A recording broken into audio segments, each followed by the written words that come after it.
up? What up? What up? What up? What up? What up? Hello. How you do? I'm good. You know what it do. What up? I'ma hit it up. I'ma get it up. You know what I'm up to. What up with it? All right, man. So I'm gonna talk about a couple things tonight. This is gonna be a quickie. I had meant to be playing I meant to play the Hidden Colors video, but for some odd reason, I can't bring up the window through Haps. So for some odd reason,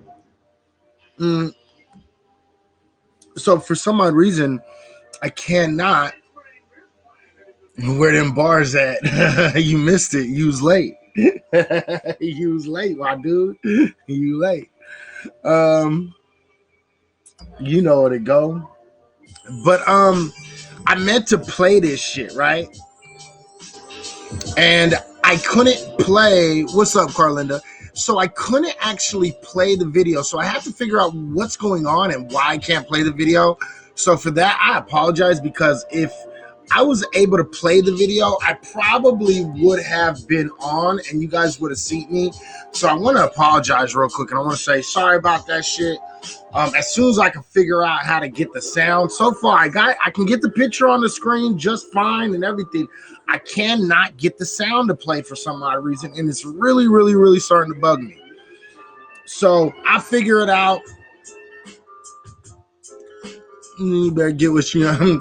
Maybe I'll do StreamYards once just so I can do that shit. So yeah, there's certain videos that I can play. I can always play, and there's certain videos that I can't. And this video is, for some odd reason, it's not coming up. So I don't know. But anyway, check this out, man. I got like two things I want to talk about. One of them isn't really that big of a deal. First off, first and foremost, let's it's been a long week. Okay. It's been a long week. It's been a long week for me. My dog is fucking sick. And he's injured. Possibly have cancer. It's kind of fucked up. And if you follow me on anything, you probably already knew about that. But so I've been had a real long week, fucked up week, spending money, just losing money left and right.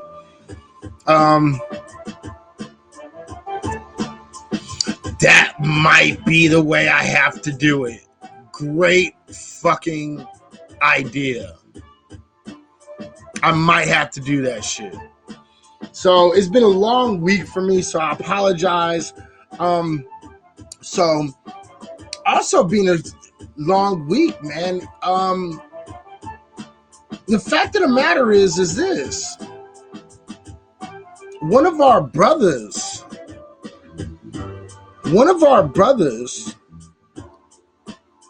has passed. One of the greatest comedians, I would say, one of the greatest, if not the greatest, comedian ever.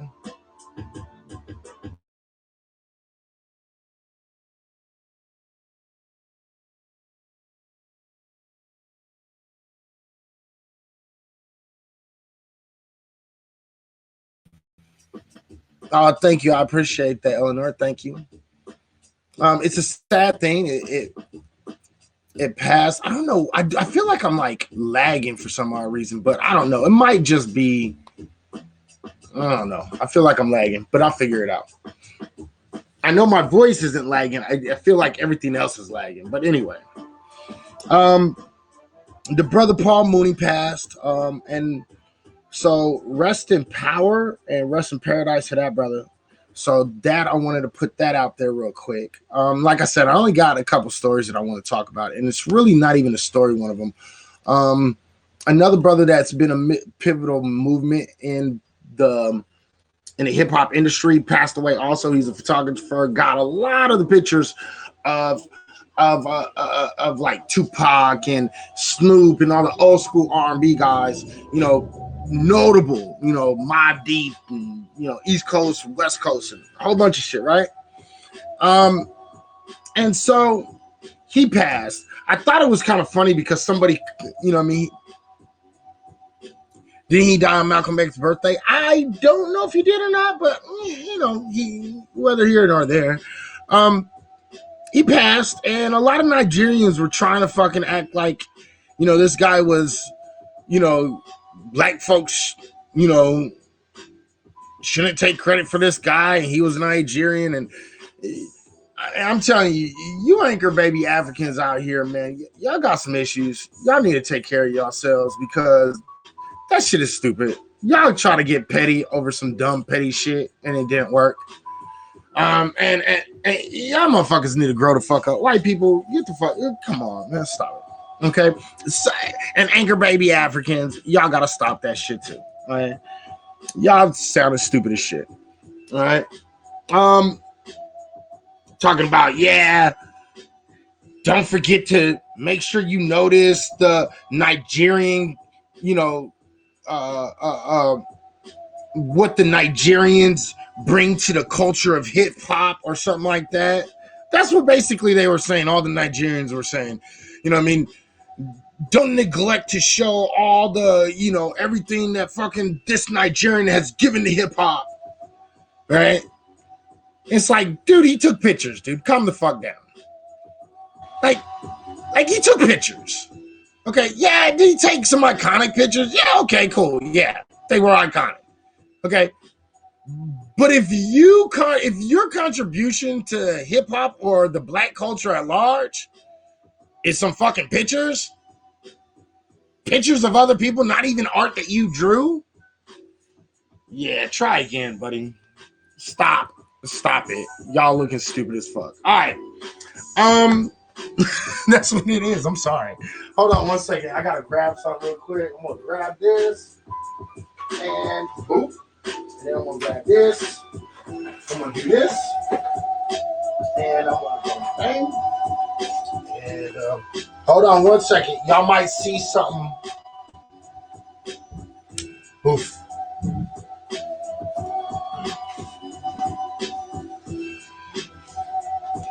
All right, that might stable up that connection a little bit. I think I figured it out. Hopefully that stables up that connection a little bit more. Okay? All right.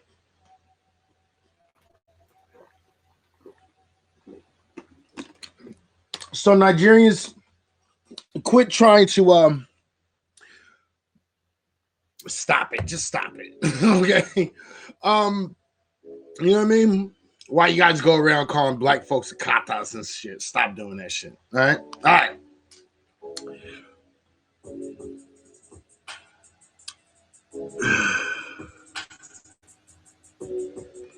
All right, so check this out. This is the quick story because I really want to get to the main story and I really want to talk about. This is the next story. This was a party that happened in California, LA, right?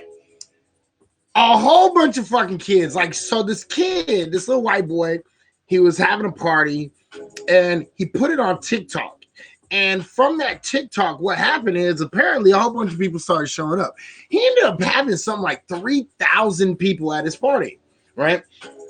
It's something like 150 people were fucking arrested at the party and shit. Probably mostly black folks and shit. But anyway, all these white boys was out here just, you know, dancing on fucking cop cars. They had cops all around. They fucking were dancing on top of buildings, climbing up poles, and just acting fucking nuts and shit, right? And the reason, and I wanted to talk about it, is because it is. I want you to look at the title. And this is why shit is so important, okay? The title, almost 150 people were arrested at a huge party in California after it went viral on TikTok. Like, hey, no big deal. Look what happened. This party went crazy. And because this shit went crazy, oh, that's so crazy how that shit happened. Right? Well, it's no big deal. Just a party got out of hand. This was a fucking riot, dude. And had this shit been done in a black neighborhood, the fact of the matter is they would have fucking called it a goddamn riot any other fucking time. And I just want to point that out for the next time that there's black folks protesting, because there's hella black folks getting beat the fuck up and getting shot and killed by the police. When we start protesting, I don't want to hear shit from white folks, because y'all wasn't calling this shit a goddamn motherfucking riot. But when the fuck there's going to be less people around for a protest that happens for black folks trying to get justice, and all of a sudden you're going to be like, oh, it's a riot. So I don't want to hear it. White folks miss me with your fucking, oh, you can't just go around doing damage to property like that. That's just not the way we do as a society. Yeah, well, you know what? We also don't wreck up fucking, property and jump on fucking police cars and fucking climb up fucking flagpoles, fucking, just because it's a fucking party, dude. Okay, we don't do that as a society either, but I don't see you out here fucking condemning these people. So to all those fucking people out there always trying to play that fucking game, facts of the matter is I'm just pointing this shit the fuck out before I need to point it out, just so it's pointed out. So I can always say, go look way back then when I was pointing this out way back then. So there it is.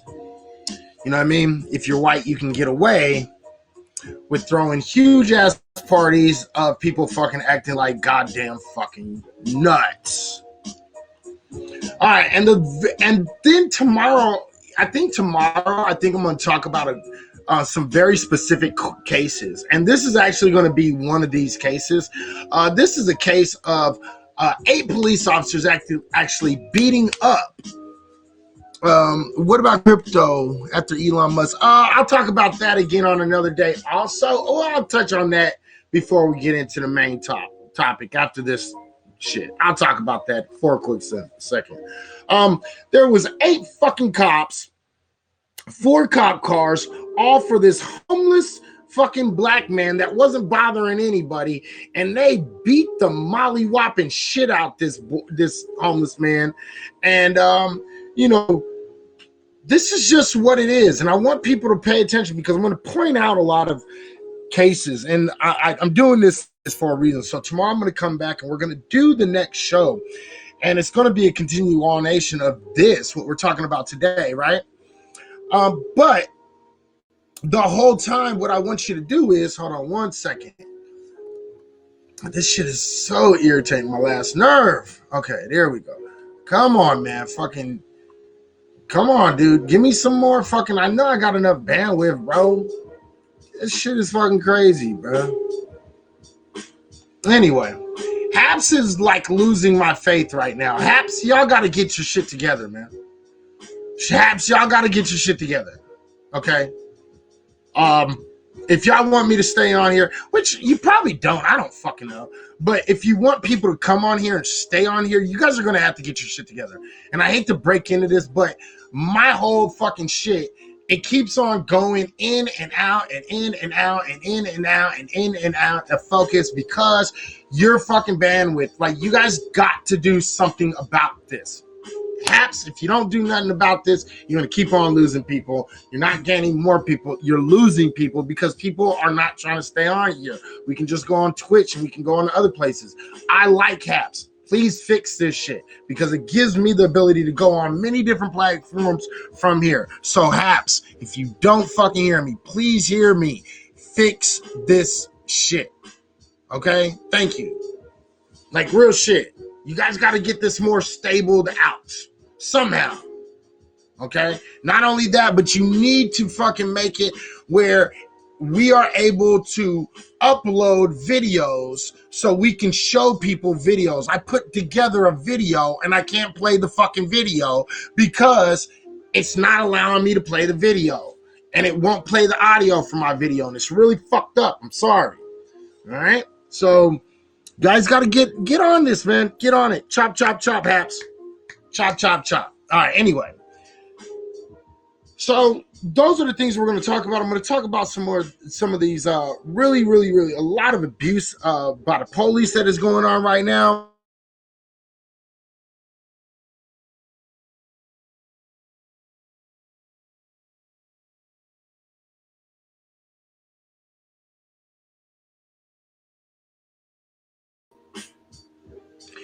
And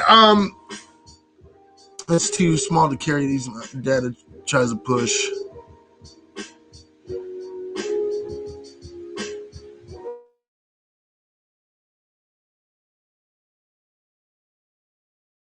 Maybe I'll do a StreamYards one and it'll go straight to YouTube, but maybe I'll fucking from there. Maybe what I can do is use StreamYards, but link Haps into that StreamYard and stream it from StreamYards. Maybe I'll do that way. I don't know. All right. So this is what I want to talk about, ladies and gentlemen. And I hope this shit is not too bad. Okay? Maybe I will. We'll see. So this is what I want to play. And I'm not going to play it all, okay? Because, like, even though I think I have the right to use some of this show and critique it and go through this show, like, some places are not going to like it. So I might be in violation, but I don't think I am, because I think it's considered public use. You know what I mean? This is public use. And I want to speak about what these ladies are speaking on today. So what I'm going to do is I'm going to play just the quick beginning of this.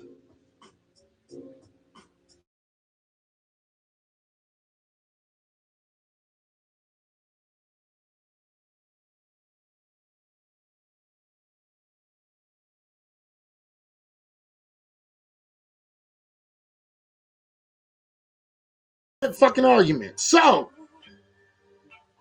we're going to do it the fucking hard way. Okay? All right? So let's fucking get it.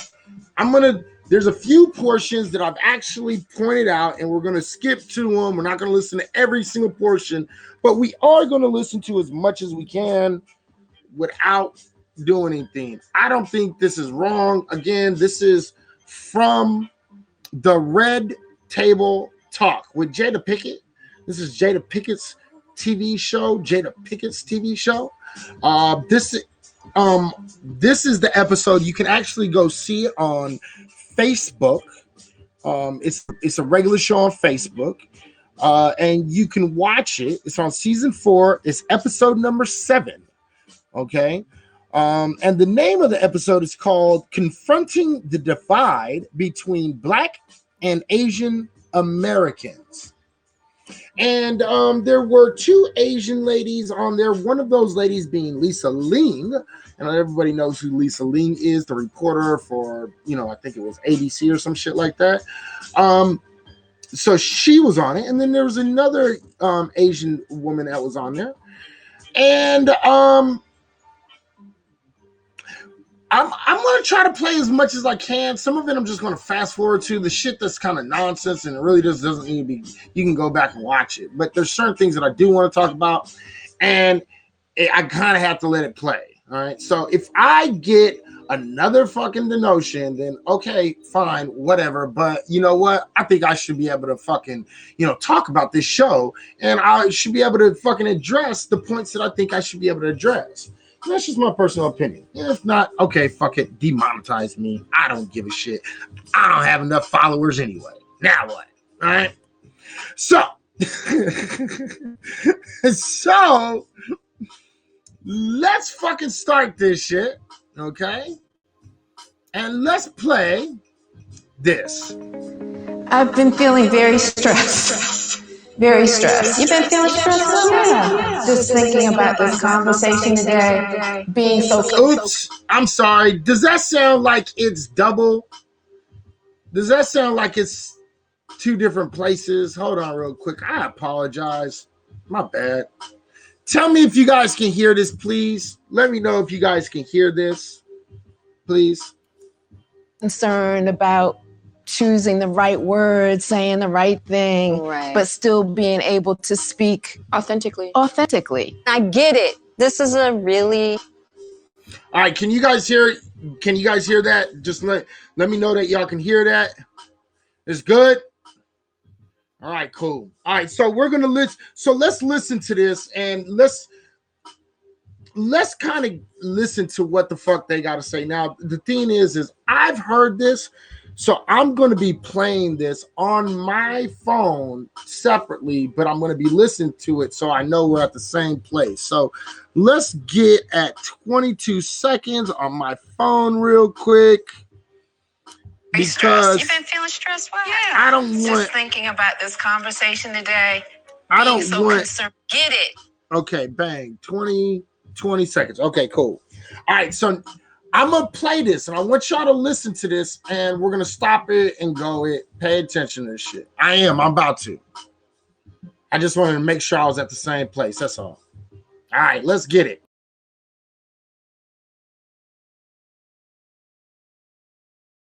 Tough subject. Here's the hard truth. There is real animosity between Blacks and Asians, and that is rarely talked about. Brazen attacks against Asian Americans. The man walked up and started hitting her in the face. We want to warn you, the videos are graphic. The recent surge of hate crimes against Asian Americans. I've seen my grandma get yelled at. You're Asian, so you're a virus. Has illuminated a painful divide between the Black and Asian American communities. You see my skin as dirty. Asian people just want to hang out with Asian people only. Anti-Blackness is rooted in our culture. It's very subtle, but is very deeply rooted. Reports of Blacks attacking Asians have fed the tension that goes back decades. In 1991, a Black 15-year-old named Latasha Harlins was shot and killed by a Korean grocer during an argument over a bottle of orange juice. The store owner was convicted of voluntary manslaughter, but got no jail time. When justice wasn't served, outrage exploded, fueling the LA riots. The recent increase in social injustices has called for a racial reckoning for Black and Asian Americans. My perspective is the fact that we're both minorities. I feel like obviously we come from very different cultures, but it's hard for me to believe that other things could get in the way of us having a common ground. I guess what I need to understand is, where does their animosity for us come from? Because that's what it feels like. It feels like that they have come into our communities, taken over our stores, taken over the hair and nail industry, and really blocked us from being able to thrive in that industry because we're coming into those stores.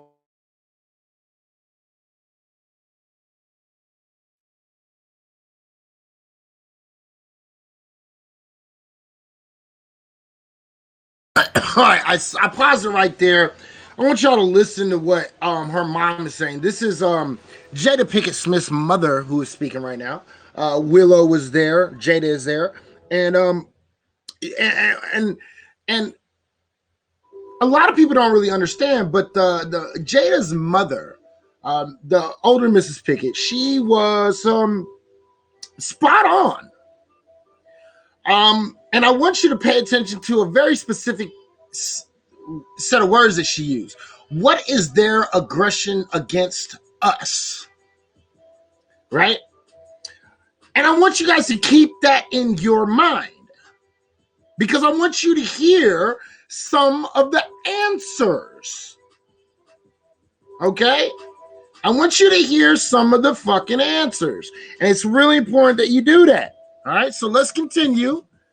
And keep track of that in your head, because I'm going to show you guys some shit. I'm going to break some shit down.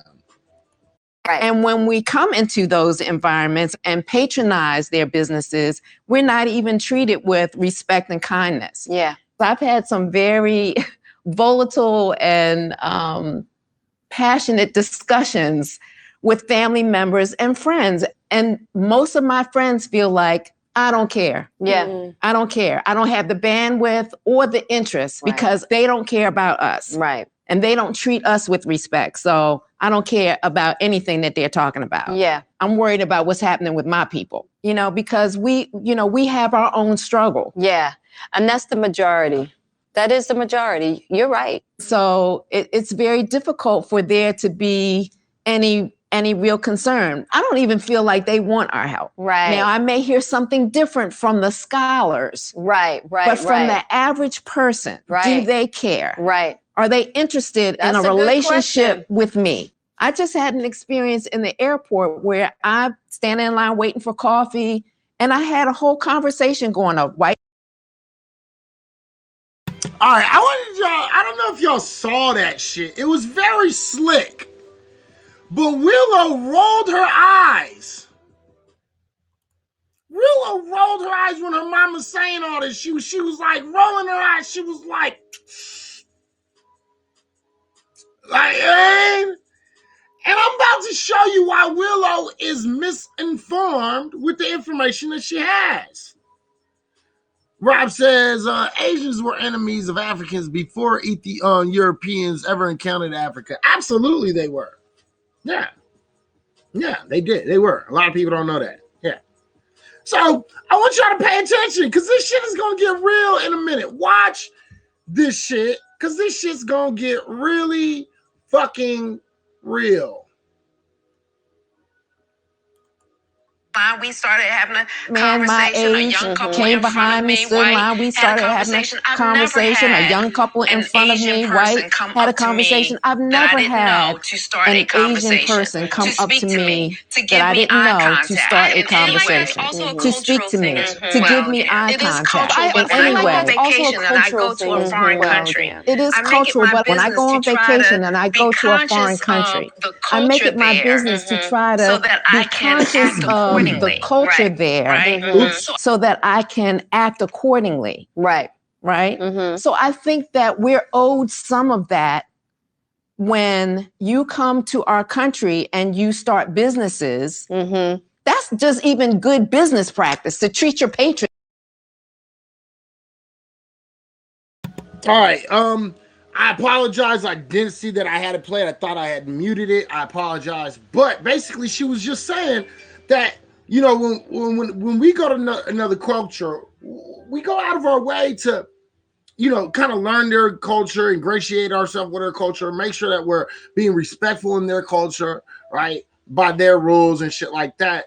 And she's saying, well, why can't they come over and do the same thing over here? Again, all these, I need you to point out, I'm pointing these things out because it's going to come into play. And as a matter of fact, I'm just going to let this shit play the whole way through because there's a lot of things that are wrong and we're going to talk about it. Some things I might slide through, but I think we're going to watch it because it's really important that we break this shit the fuck down. And this is real. And again, I'm not saying that our sister Jada Pinkett or her mom or Willow are trying to push any kind of anything. I don't know what their agenda is. They could have no agenda whatsoever, and they could just be doing this. But I think what they've done is they've made it. They've tried.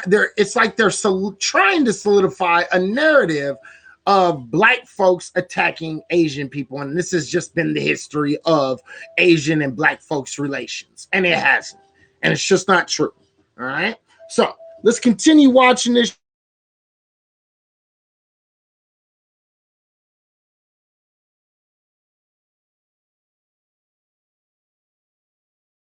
With respect and care. Like that's just common sense. Right. Yep. But we don't feel like we get that. And I also recognize that it's a very limited exposure that we have with the community. They're so separate. That's the only interaction that we really have. And the cultures are so drastically different. Yeah. That's what I've come to understand. But I hear you. I think there's a lot of misunderstandings culturally. Yeah. The biggest misconception is that Asian is just Asian. It's like Vietnamese, Chinese, Japanese, Korean, Filipino. Like you just throw them all in one. But they're all so different. So different. Yeah, just various cultures, right? Yeah, but it's difficult to distinguish one from the other sometimes too. Not if you pay attention. Yeah, you got. Yeah, you got. Not if you pay attention. for me, it's the feeling of, or the lack of reciprocity. Right. And it's a feeling that, like, I'm not going to go out of my way to support and help someone if I don't even have the feeling that they even want my support. Well, here's the thing, and I hear you, and I think one of the biggest misconceptions that we have in this fight as a whole is that it's about this reciprocity situation, right? And I get that. I totally understand that. And of course, we want to feel as though there's some exchange, but at the end of the day, what we can't allow is hate of any kind to survive, to exist. I hear this conversation endlessly. They didn't do that, so why should I have to do this? And they didn't do that, so I did this. And it's really hard because we do feel hurt. And we do, and we feel neglected. Exactly. And we feel overlooked. And we feel not seen. I get all of that. And that's what makes it so difficult. Because I understand. But I also know there's nothing in the world that makes a woman 65 years old in New York City from the Philippines getting beat up by a man and nobody helps. That makes no sense whatsoever. Hate is hate. I agree. And I think people feel terrible about that. Yeah. But I just don't feel like, you know, there's no real, there's nothing in us that makes us stand up and feel like we really want to come to. Well, here's the thing. Then why should we expect that from white people? Because that's how white people feel. White people. All righty. Here's the first problem. So, what she's doing is saying, well, we can't do that to them because that's what we're doing. We're saying to white people. Right? So how does that look? That's like hypocritical, right? And on the surface level, that sounds like a legitimate argument. It sounds like, okay, I get her point. You know what I mean? I get the point. The point is, you know, how can we do this? But, you know, if we're saying you can't do this to us, but, you know, you're doing it to them. Well, the thing is here's the thing. We don't run nothing in this country. You see what I'm saying? We run nothing in this country. We don't have the control. We don't have the power. We don't have the dominance. We don't have that. So when we go to white people and we say, hey, man, give us this, we're demanding something that we have earned.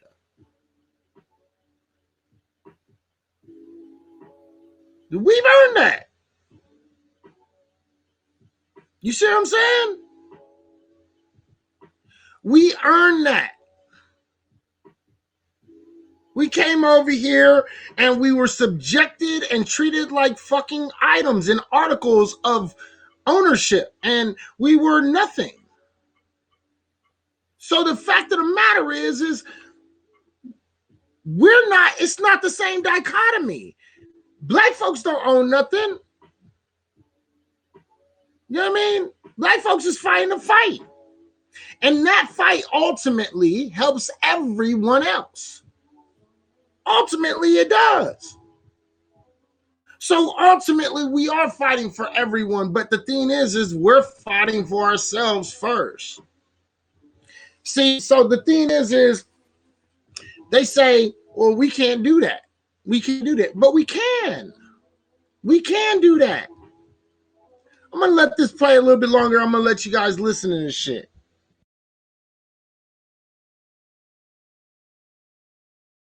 Feel like that's not my problem. That's your problem. Okay, yeah, so we brought you guys over here. Okay, whatever, blah, blah, blah, blah, blah. Yeah. You figure it out. That's on you. That's But it's not the cycle. And it's never been the cycle. And we need to stop with that bullshit of, you know, this, well, you know, this is what, you know, they're sick of our shit. Yeah, but we didn't ask white people to come over here. We didn't come over here on our own. We didn't come over here on a boat and say, hey, we want to come over here and try to make something. We didn't do that. They did. They came over here and asked to come here. We were brought here forcibly, or we were already here. That's facts. It's a different thing. They're trying to equate these two things, but they're really not the same thing. The dichotomy is different. And it shouldn't even be blacks on Asian, this dichotomy between the two. It should actually be black on white and white on Asian. And the dichotomy between those two and the similarities between those two areas, right? But they want to mask it under this greater veil of white supremacy, but at the same time, they don't want to acknowledge true facts. And we're going to get into them. And I'm just doing this for right now for a reason. And I'm pointing all this out because people are going to consistently make these arguments. And I want you to hear them all. And I think that they are terrible arguments that nobody should be making. And I think Michael Eric Dyson actually answered his questions wrong too. Yeah, we don't owe them nothing. And the thing is they'll acknowledge that, but you're going to hear what Lisa Ling has to say about that at the end, because even that was kind of like a smack in the face. I was actually like, wow. And no black folks checked her on this show. I was very, very surprised. Right, exactly. They are immigrants. We are not. And we don't even have our full freedom. They're asking us to give them something that we don't even have. So let's continue this. I'm going to show you guys what I mean, because I'm going to break this shit down and y'all going to fucking hate me. Motherfuckers is not going to like this shit because I'm going against the agenda on this one. Watch. Exactly how white people feel about our struggles. Yeah. You know, and so that's what I'm saying. It's a cycle. Like, it's the same. It's the cycle. And I get it. Listen, it's like we're asking you to care because we're human and we have out of compassion for humanity. Exactly. I understand in the community what makes it so difficult, that we are tired. We're tired of always having to put it aside, right. take the high road, all that. So when we decided to bring this intense topic to the table, there were two people we wanted to have here. Both have devoted their careers to taking on tough subjects. Award-winning journalist Lisa Ling is fighting on the front lines to stop Asian hate. And I'm going to show you how have Lisa received Ling numerous just death doesn't threats since get the it. increase of hate crimes on the Lisa Ling AAPI doesn't community. One of the smartest people I know, Dr. Michael Eric Dyson, is a leading voice on Black history and culture. This ordained preacher, professor, and author of 7 New York Times bestsellers is known for breaking down difficult topics. Let's get to it. Let's get to it. This is a really tough subject. And a tough time. Yeah. And so we just wanted to get some education just around the tensions between Blacks and Asians. How did it get this way? Yeah. One of the first things any immigrant group learns when they come to America, who the bottom of the totem pole is. Yes. I don't care who you are, Black people, right? The darker people are at the bottom of the totem pole. When immigrants come over here and they recognize this structure, right? Where whites are at the top and Blacks are at the bottom. So often when immigrants from Asia come to this country with nothing, they have this aspiration of being able to achieve some semblance of the American dream. And what does that look like? It looks white, right? But everyone is being dehumanized, right? Because everyone is trying to rise up that ladder. We're in Los Angeles. And we think about Latasha Harlins, right? That was a touchstone. Like, see, that's what they do to us. The history of anti-Blackness within Asian communities, that along with the Rodney King, this was a signal moment. I don't know a single Asian person who isn't horrified still to this day about that case. Absolutely. I truly don't. And that's the thing, to understand that the people it horrified are not just Black, and the people it horrified are many Asian brothers and sisters who saw that.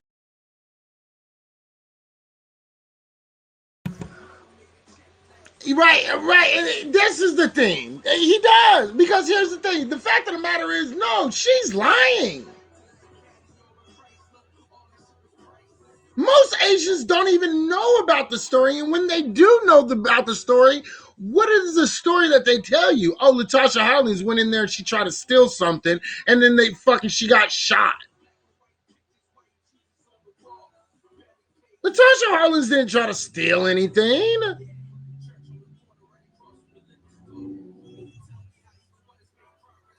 No, she's lying. They don't feel bad. They say good on her, good. She got what she deserved. That's bullshit. That's the face. You can't. This is what I'm talking about. Look at this face. She is looking for sympathy, and this is what it's going to turn into. The poor Asian show. That's what it's going to turn into. Watch. This is bullshit, y'all. This is just. I don't think this is integrity. I think she lost me. She has no integrity when she came on and she says some of the shit that she says tonight. Right, exactly. That's what I watch. It gets better, bro. Watch.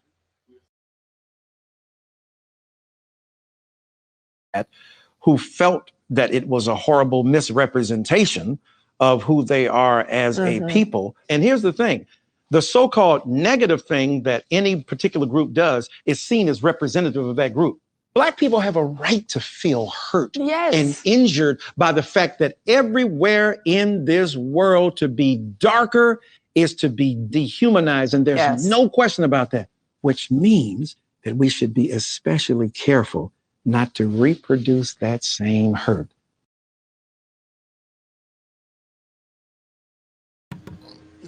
Oh, Tyson. Peace. What's up, Sapien? Tyson just came with the butter biscuits. That was Tyson saying, please, can I get my butter biscuits to the Asians? Tyson is trying to be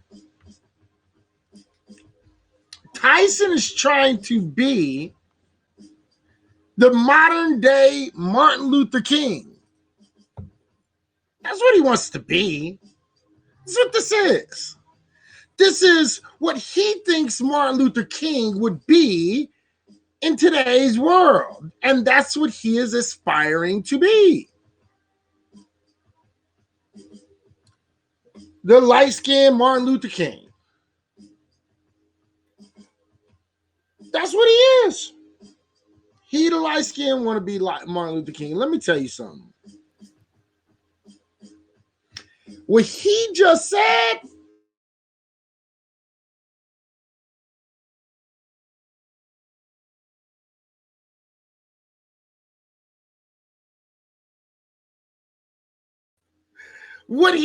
said, was absolute bullshit.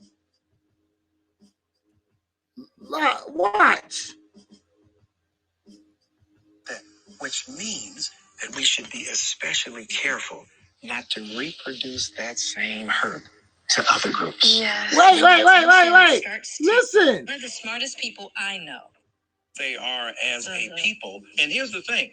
The so-called negative thing that any particular group does is seen as representative of that group. Black people have a right to feel hurt and injured by the fact that everywhere in this world to be darker is to be dehumanized. And there's no question about that, which means that we should be especially careful not to reproduce that same. Wait, because we fucking have been, the victims of it, we shouldn't give it out, and we shouldn't give out none of this shit. We should always, like Michael Eric Dyson is basically saying, hey, be everybody's punching bag. Michael Eric Dyson is proposing that black folks should be the world's punching bag.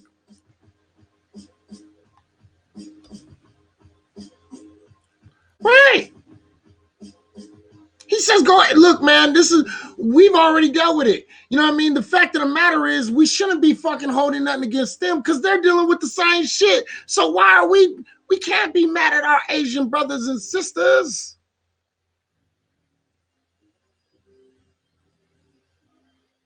But you know why I say that shit's bullshit? Because the history don't back him up. The history don't back him up on that. And I'm going to show y'all. I just want him to dig these holes, and I want all of them to dig the holes that they're going in.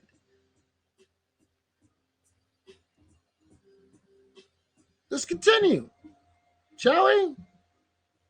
I just want to, I'm trying to get through this. I think I might fast forward through some of it, but you kind of have to hear how they're leading to, how they are getting to where they're getting.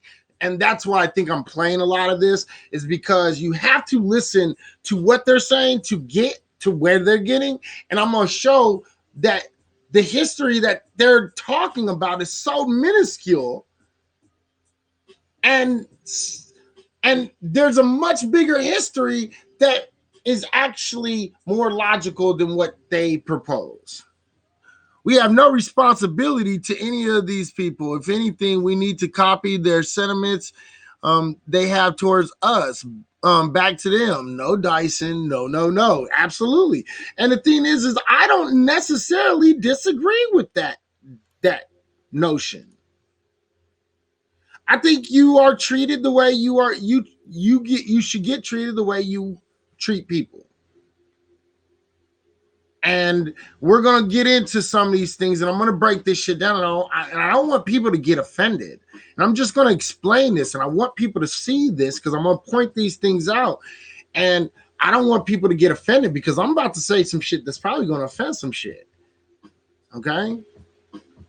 That's what it is. Let's get it.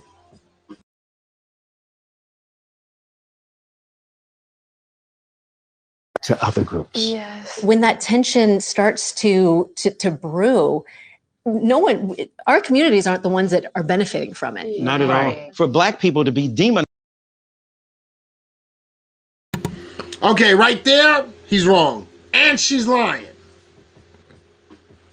What did she just say? And why am I stopping this? Why is this important? This is very important, ladies and gentlemen.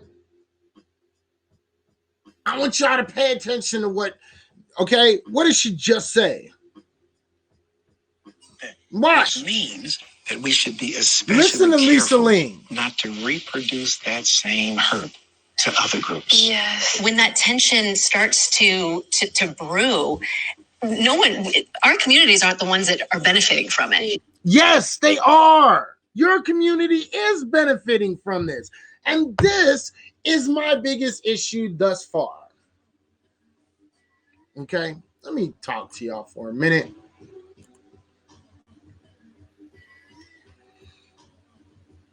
I need y'all to understand that, yes, the Asian community is benefiting from this. I hate to burst your bubble, Asian community, but you absolutely are. You, in a matter of 1 year, you've managed to get a bill that was specifically for Asian people. Specifically for Asian people to being attacked. We, as a community, we can barely get any kind of, and I know I'm freezing up, I think. We don't even get, what's going on? See, my shit, I don't know. I think I'm freezing, all right? But if I'm not, I apologize, all right? Now, the fact of the matter is this. You got a bill out of it. You're getting money specifically for your groups. You're getting special protection from the police officers now. Okay? Ultimately, even though we can show that white folks make up about 75% of all race-based crimes against Asians, that crime bill, that anti-Asian crime bill, is going to be used and leveraged against the Black community. You are benefiting. You're helping. And white folks is helping you. And they're saying, yay, you're like us. And you're taking that. Because you literally don't see that. You heard Lisa Ling. Lisa Ling said, We're not benefiting from it. Yes, you are. So either A, Lisa Ling is either A, being like really, she's either really, really stupid or she's being obnoxiously cavalier and dismissive. She is being condescending and she is being absolutely and totally insecure. And if that's what Black folks have to look forward from the Asian community, that is nothing more than the exact same thing white people have been doing for years and years and years and years. The only difference between the white folks and Asian folks right now in this situation that you're watching is that instead of the Asian person, having to own a lot of the racism and all that shit, they get to play victim right now because they're the smallest group in the United States.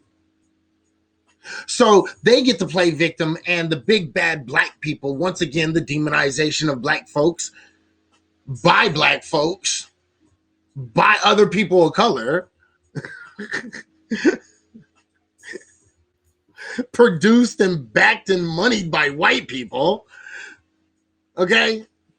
I guess. Do you not see the irony in this shit? This Asian woman is coming onto a Black woman show to talk about Black and Asian relationship and has already taken the victim role, and everybody has allowed her to play the victim role as if there is no issues that Asians have to fucking really address. Like the issues that they're bringing up are like, minor, so minor that she can just kind of blow them off. Yeah, we do need to. Next. That's it. Yeah, we need to. Not, yeah, we need to, or yeah, we should, or we absolutely have to change our attitudes. Not, let's get into that attitude and how that comes off. This, why aren't, not going deeper into that at all. Just bypassing it, showing it on, like, yeah, you're right. We do that. And then moving right along, right back to big bad Black people.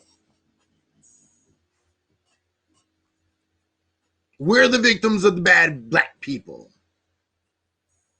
And this is what this is. Y'all think I'm playing. I'm not playing. You're watching it for yourself. Because I'm going to show you guys some numbers that's going to fucking fuck y'all up. After I want them to say whatever they need to say. You guys know me. I like to make sure everybody gets their fucking say. I know people love to act like that shit ain't true, but that shit is absolutely true. I do it because I know when I'm about to do this shit, I do this shit because I know I'm about to make you look like a fucking dummy. Let's continue.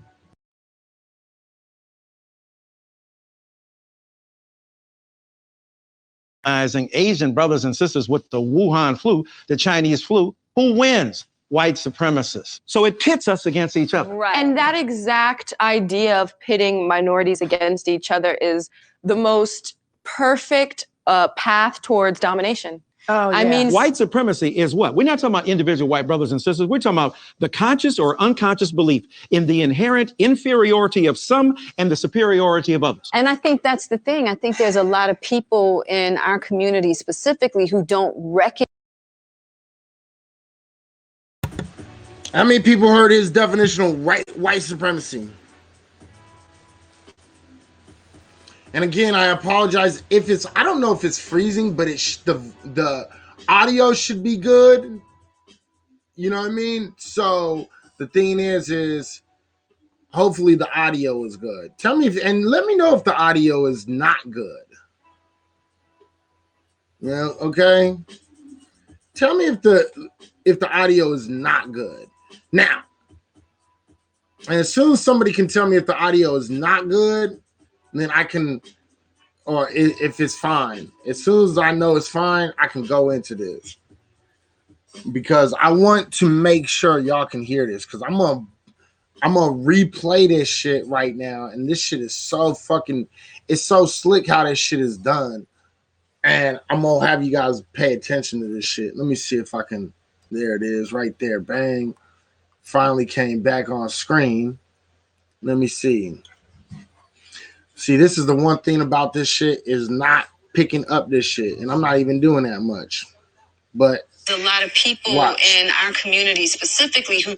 It's the thing. I think there's a lot of people in our community specifically who don't recognize the white supremacy construct that we're falling into. And that's wrong. And I meant to play that. I want y'all to listen to his definition of white supremacy. All right? Pay attention to his definition real quick.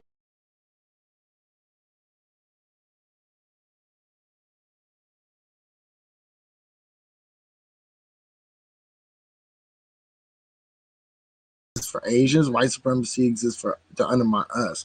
Right. Now watch this. Now let's listen to Professor Eric Dyson, his definition real quick. Time, yeah. And so we just wanted to get some education just around. Oops, that's not right. That's to brew. No one, our communities aren't the ones that are benefiting from it. Not at all. For Black people to be demonizing Asian brothers and sisters with the Wuhan flu, the Chinese flu, who wins? White supremacists. So it pits us against each other. Right. And that exact idea of pitting minorities against each other is the most perfect path towards domination. And she thought she really came up with something crazy. Like Willow was like, oh my God, look at him about to say something just extra fantastic. It was cute though. Oh, yeah. I mean, white supremacy is what? We're not talking about individual. Now listen to what he says, because this is a funny description of white supremacy. Listen to this description of what white supremacy is. Listen. So we're talking about the conscious or unconscious belief in the inherent inferiority of some and the superiority of others. And I think that's the thing. Now, let's play that shit the fuck out. That's problematic as fuck. Now, check this out. Watch this. Okay. I want y'all. Okay. See, I feel like, am I freezing up? I feel like I'm freezing up, dude.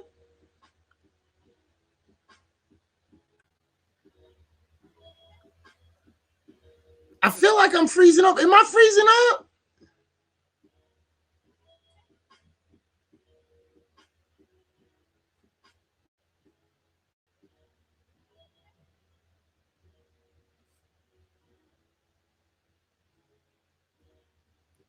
I feel like I'm freezing up.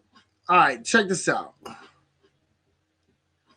Okay, hopefully y'all don't fucking go nowhere. Stay right here. Give me 2 seconds. Because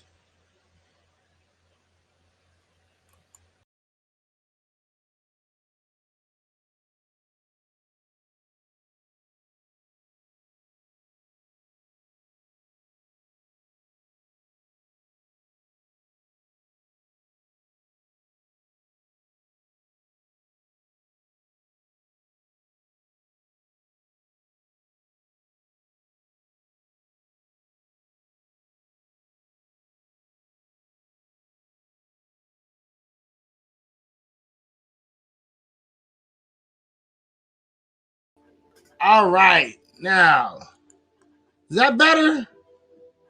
I hope that's better. I hope that's better.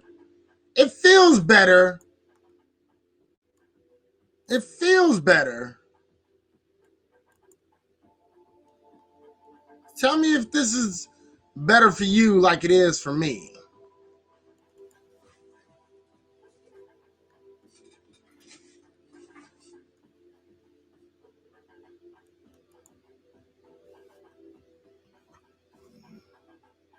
It feels better now, so I'm just going to keep on going. That bullshit is exactly why he has a platform.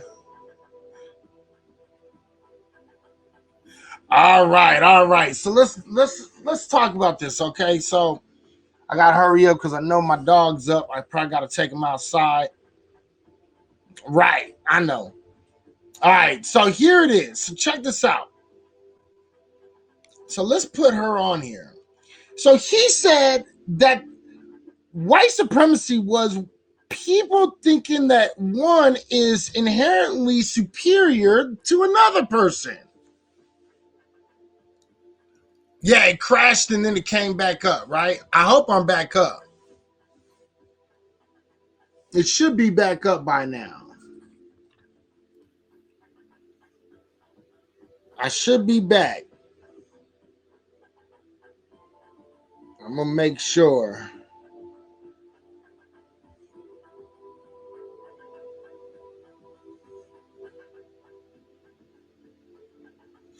Yeah, that's what I thought.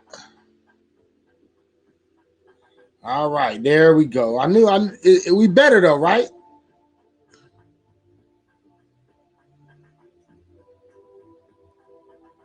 It'll be up. It'll be up. We good?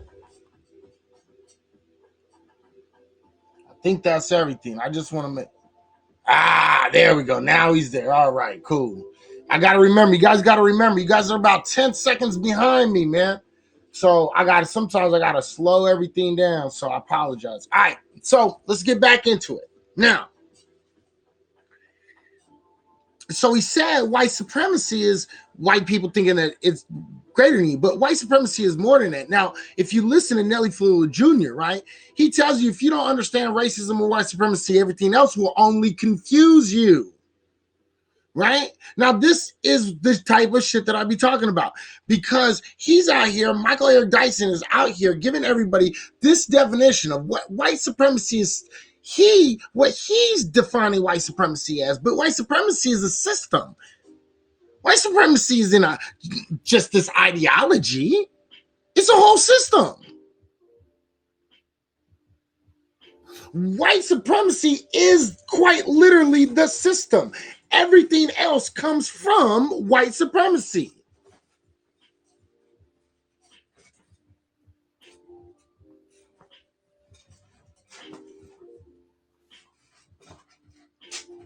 See, this is what people don't get.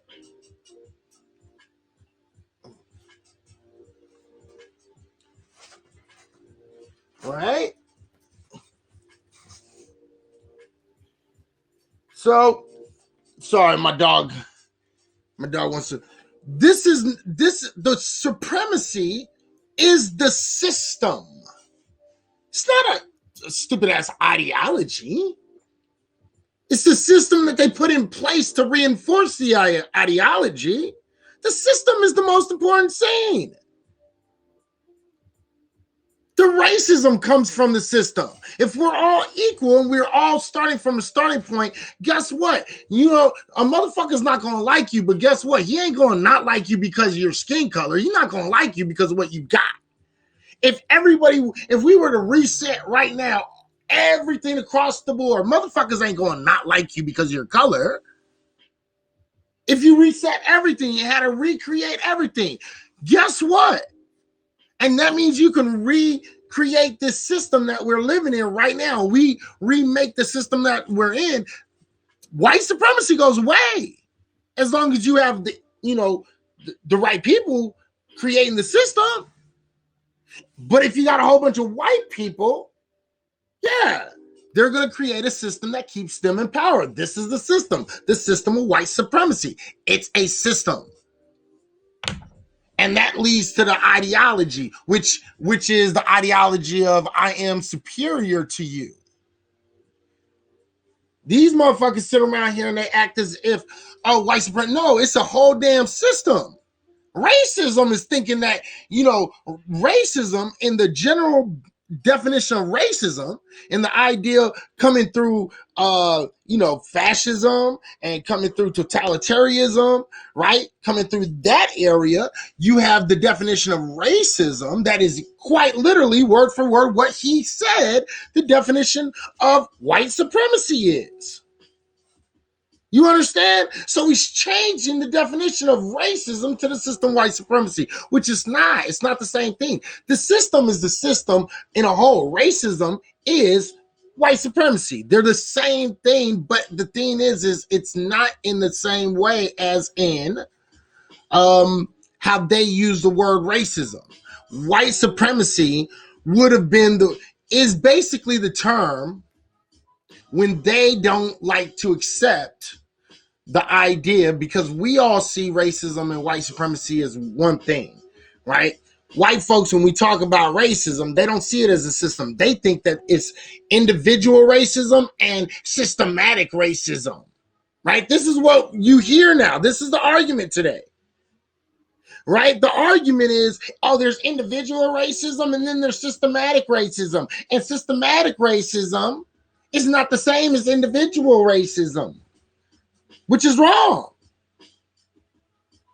Racism definition number 1 is based upon fascism, and definition number 2 is based upon the system of white supremacy. That system of white supremacy is that definition.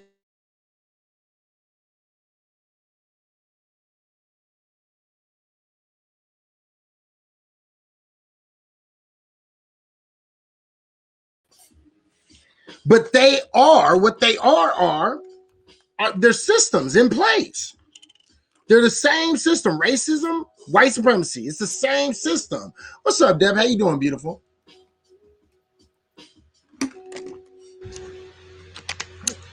So when we talk about this shit, it's so funny because they're trying to act as if I don't know. It's like they're trying to make white supremacy, the definition of white supremacy, the very first definition of what we have for racism, and then make racism the definition.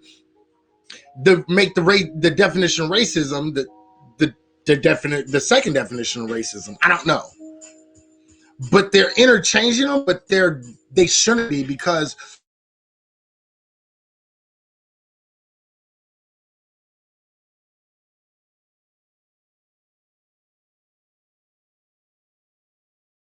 the tool, white supremacy, racism is the tool. Racism is a system in itself. Remember when I explained what racism is, right? So racism is an action, right? And that action, and yeah, if you want to word it like that, like white supremacy is the system and racism is the tool, you can probably make that analogy. I could probably give you that one. I actually can give you that one. I can actually feel you on that one, right?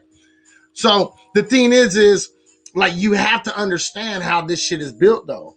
And he's making it seem like it's all white supremacy's fault, which in a sense it is, but that doesn't do anything, because what's going on is this is like the Black and Asian people powwow. This is the Black and Asian people. This is the Black and Asian woke conference. That's what this is. That's what we're watching. The Black and Asian woke conference. I mean, that's what this is. And Asians are sitting over here talking about, look how much of a victim I am too. Look at, I'm just about, watch, you'll see. Let's keep on going, because I want to finish through this, and I'm pretty much, I know I can finish this shit. So let's do this shit. Let's finish. Hold on 1 second. Let's finish this shit, because I don't want to be here all night, and it's already 11, but I did start late, so I'm not really tripping. All right.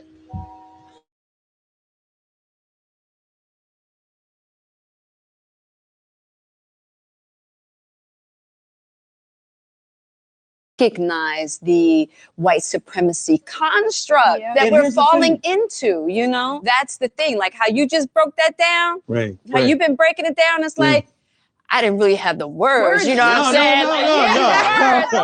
I mean, I'm at the red table. I got to bring my A game. You understand what I'm saying? Like, that's exactly it. But it's got power. But that's what's ruining and ruling us. And it also is stoking fear amongst people whose livelihood and lives and the way they've always known things feels threatened. And that's the thing about this period right now. And white people are starting to recognize, wow, I really had no idea.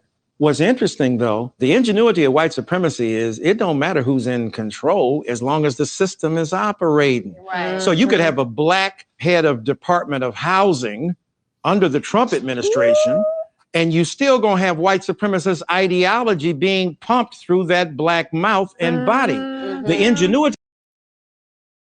Did you notice the innocence of Lisa Ling, or how she fainted innocence?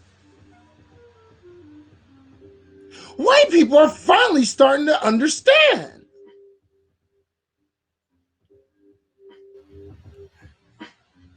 Like Lisa Ling, the way she fucking said that was kind of like, all it took was a little bit of racism against fucking Asian people, and we can open everybody's eyes to what racism really is in this country. And look, even white people get it. That shit is... Lisa Ling has got to be a plant. Lisa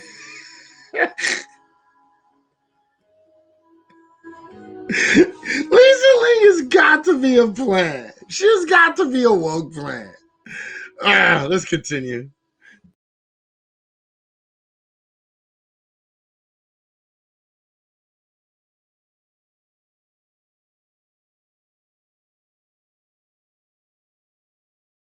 Of white supremacy is it doesn't demand a white body to be efficacious and effective. That's a very important point. Lisa, have you personally felt the surge of animosity that is happening?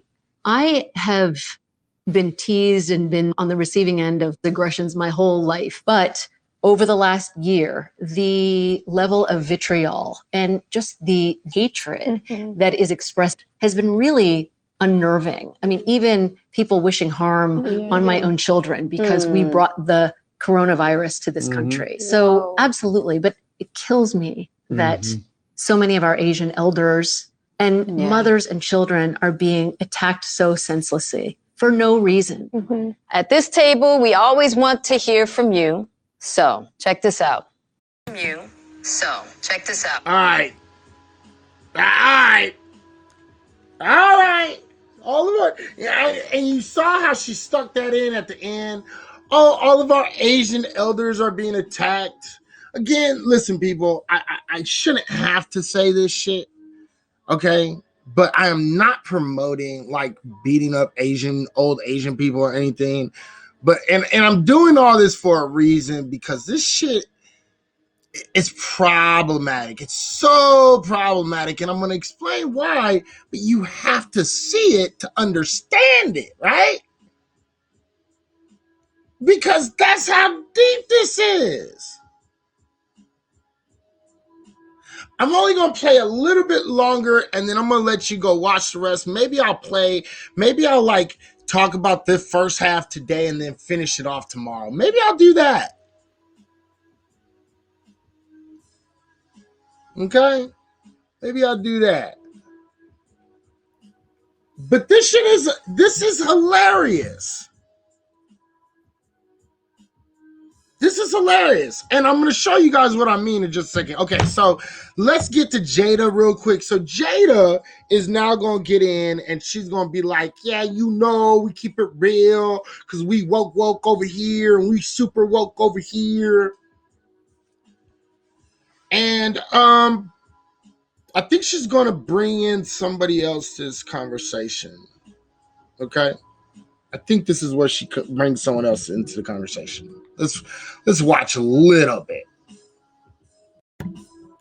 Recently, a Stop Asian Hate post on our Red Table Talk Instagram and Facebook page. We received so many comments and responses like these that relate frustration, anger, and pain.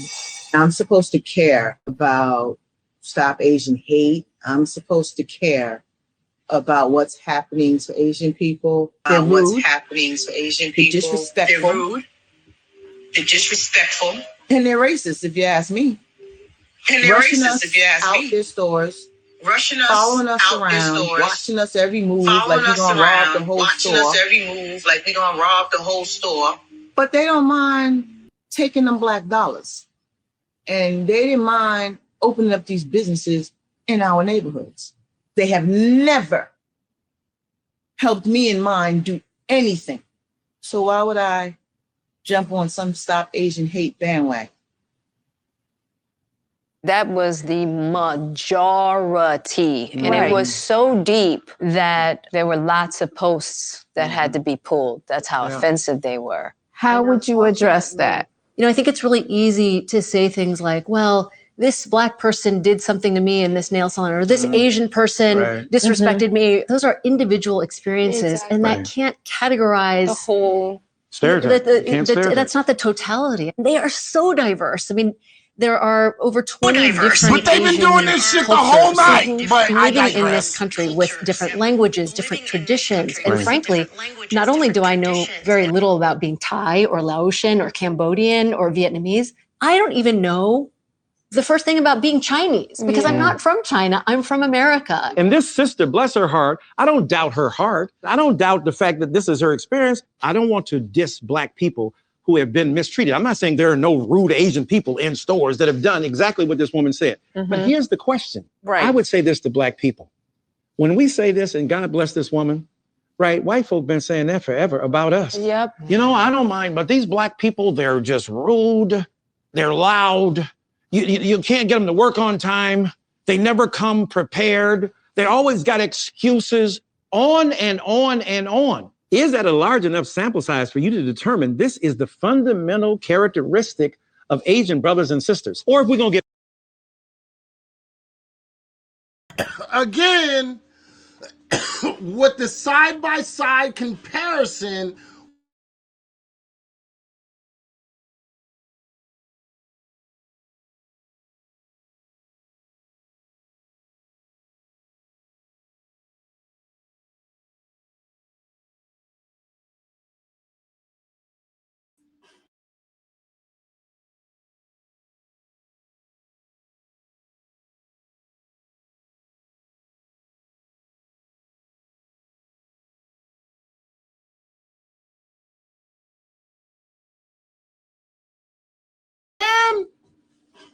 listen, you can't do that.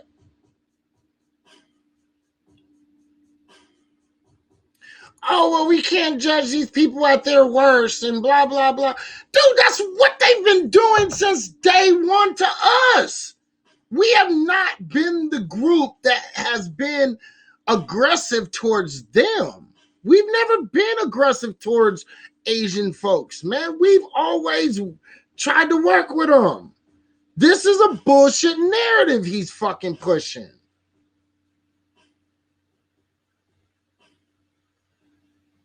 Oh, well, you can't do this. No, I can judge people based upon their history. I can judge people based upon what they've done in the past. I can do that.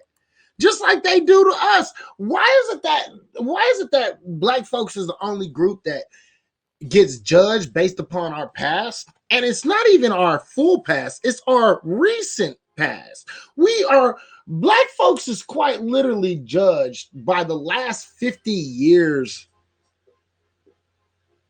of history. Say I'm lying. Black folks are literally judged by the last 50 years across the board by every single group. Asians come over here thinking this shit. You heard her. Well, you know, who's on top? The Asians, the white people. So we got to achieve to be like them. So if the white people say the Black people are bad, what are we going to say? Black people bad. Are we missing something? And he's sitting here and he's saying, well, we can't judge them. No, actually, we can.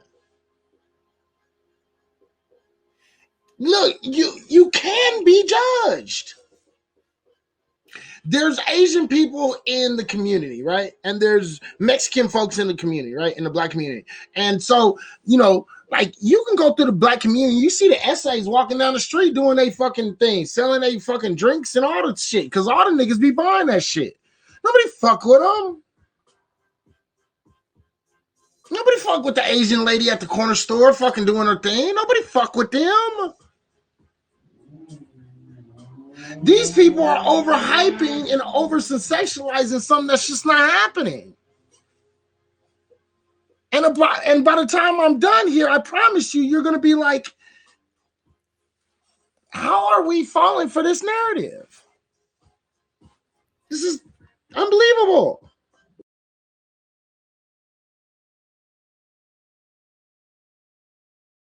Get real ugly about it. How many Black people have stolen from them that their attitudes have been misshapen by the behavior of certain Black people? Of a few. And you're going to go. Again, that's a dumb example because guess what? If you have if you're having that bad of experience and Black folks are stealing from you left and right like that, then why the fuck are you in the middle of Black neighborhoods? You might not have been able to be in the white neighborhood, but you didn't have to go to the smack dab middle of the niggerhoods. There is a Mexican hood, there's, you know what I mean? There's Middle Eastern hoods. There's an area out there that's not really developed, but they got a whole lot of land. See, this is why this narrative, right? This is why this narrative is bullshit.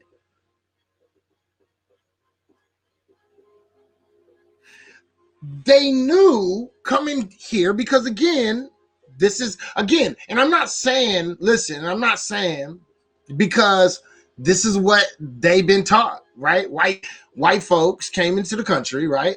They have Black folks, we was property. And this is just how you see it when you come into America, especially way back in the days, right?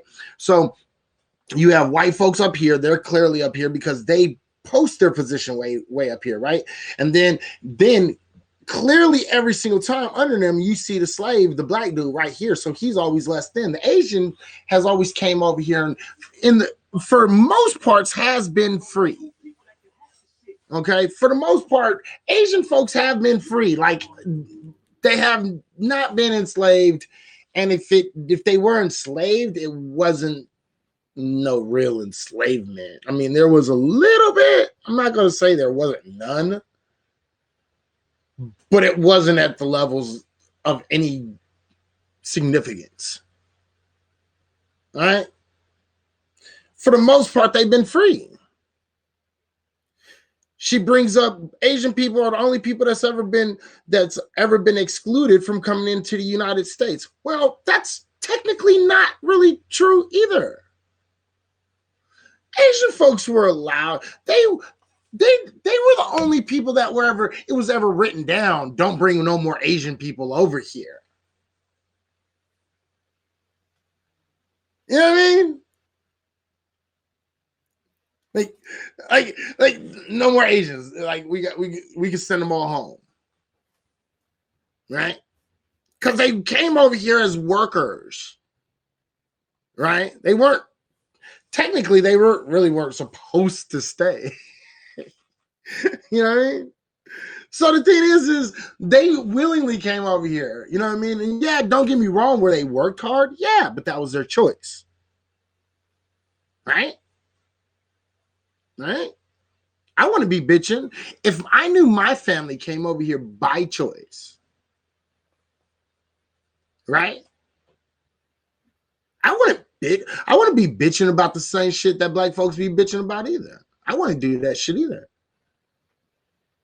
I wouldn't bitch about it.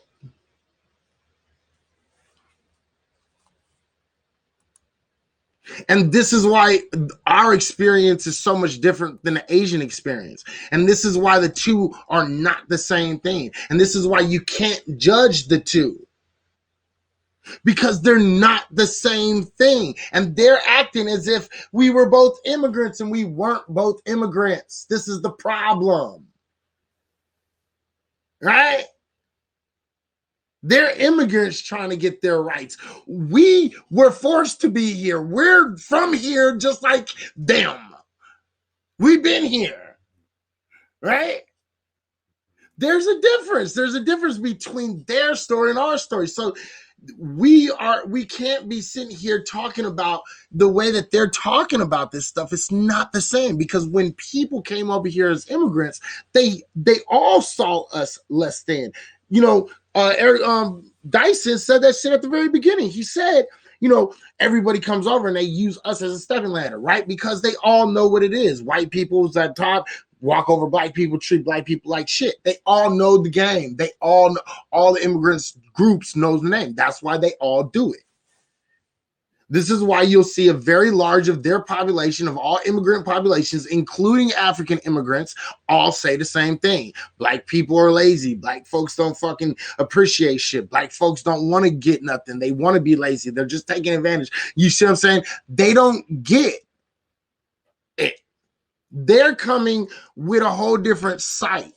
You see what I'm saying? And this is another reason why black folks be catching on to shit and we be saying this shit to everybody, right? And then nobody be listening to black folks. And then all of a sudden, you know what I mean? We sitting over here talking about, we told you, right?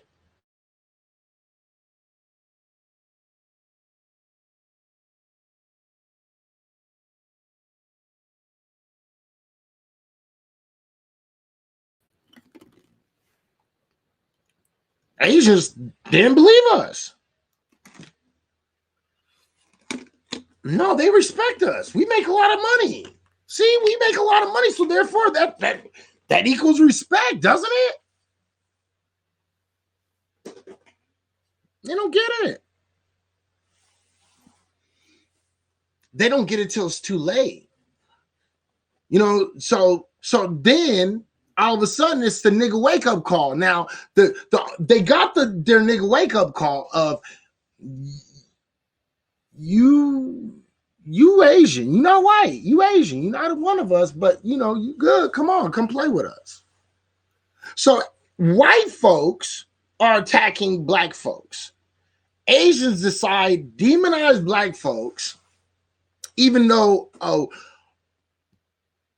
75%, something like that, 75% of all hate crimes against Asian people are by fucking white people. They've decided to push the narrative of black folks committing hate crimes on us. Now, here's the thing.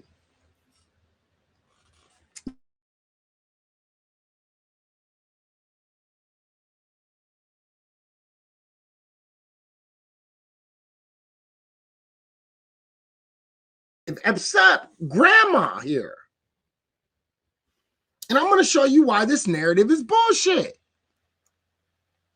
I have to stop this, and I apologize for stopping, but I got to point these things out because when I go on my shit, it's going to be on and y'all going to be like, you know, but when did he? So I have to point these things out. All right. And to all my replay watchers, I need you to point these things out too in the video. You'll see what the fuck I'm talking about in a second. And the thing that pisses me off the most is nobody has brought up the points that I'm about to bring up, which really irritates the fuck out of me. It's like nobody ain't got no time to do no research. Shit irritate the fuck out of me. Let's watch some more. Wait a minute. Most black people ain't ripping you off. Most black people, right? So I would ask them, I understand your pain, but don't draw conclusions based on your limited sample size because white folk have been doing that forever. And Jim Crow is based on that. Right. White supremacy is based on that. You don't want all black people being judged by your knucklehead cousin. Right. How do you get beyond that when that is the only experience that you have? When your experience is so limited? Mm-hmm. Because that's real too. Our experience interacting with the Asian community is so friggin' limited. Yeah. White folk are saying the same thing. We don't know no Negroes. They don't live next door to us. Right. All I see is what I see on a rap video. Mm-hmm. But I tell people, read a book. Read a book. Go Google. Right. Look at some darn YouTube. It ain't that hard. Hard to find. Right. So you are ignorant, but you're responsible for your ignorance. Right. So when we say we don't have any experience with, you know, hey, the only Asian person I know is the person, you know, in the nail salon and like, well, then we don't want black people judged by what we think happens with the black person at McDonald's. Exactly. And white folk go, do you want them fries? We ain't got no fries. If so-called Pookie and so-called Ray Ray is the litmus test for how people judge. Now, my point is, stereotype is a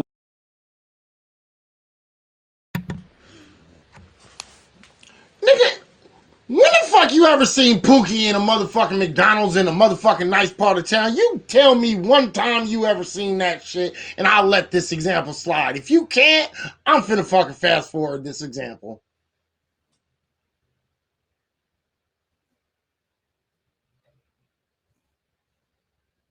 Anyone, anytime. When was the last time you seen Pookie at a McDonald's in a white neighborhood who was like, yeah, we ain't got no fries?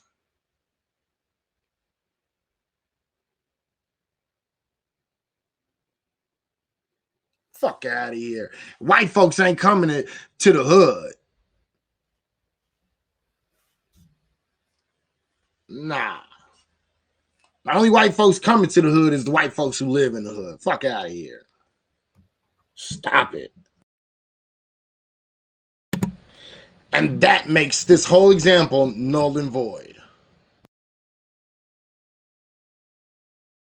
a lazy person's way of engaging the other. Right. So have a more complicated, nuanced perspective. We gently encourage her, ma'am, just like I do with white folk, when I challenge them with humor or acerbic, intense rhetoric aimed at their colossal indignity, that you got to just say, open up a little bit, open your heart. Do you want to be judged by the worst things you've done? Do you want to be judged by how black people have been said to treat white folk? Because I get letters every day and they're going, you up here talking about this. And I don't deny that these white people have had this experience, that they've seen black people do X, Y, and Z. Right? They're saying, I saw this. This is in my store. I hired this many black people. Every black person I hired acted like this. So they got a sample too.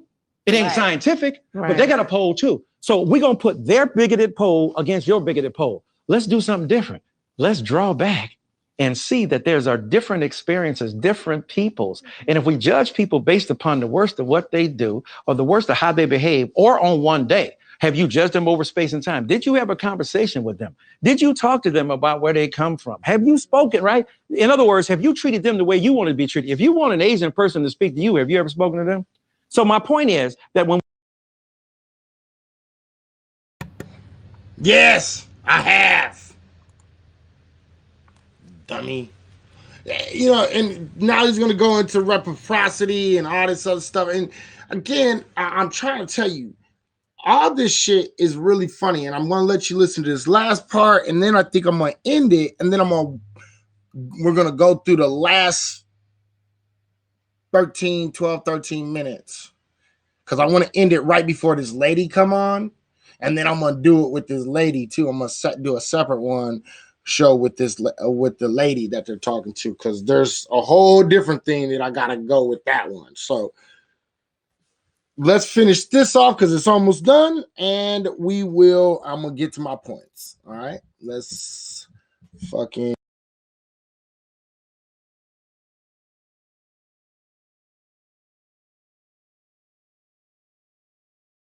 Get into the politics of reciprocity and knowledge. It's not just about read a book. It's not just about know more. I recommend all that, but open up your perspective, be a bit fair, and don't do the same things. I think we need to have Michael Eric Dyson like pumped into everyone's Yes. It just doesn't sound satisfying to say that to that woman. Get a book and read your history. But it's also a human problem too, Gam. Meet some more people. Yeah, and I know it's hard, but it's also like maybe try to expand your heart a little bit and your mind just a little bit. How about that? You can't reduce the world to your perspective. And yet at the same time, your perspective is so critical of how you see the world.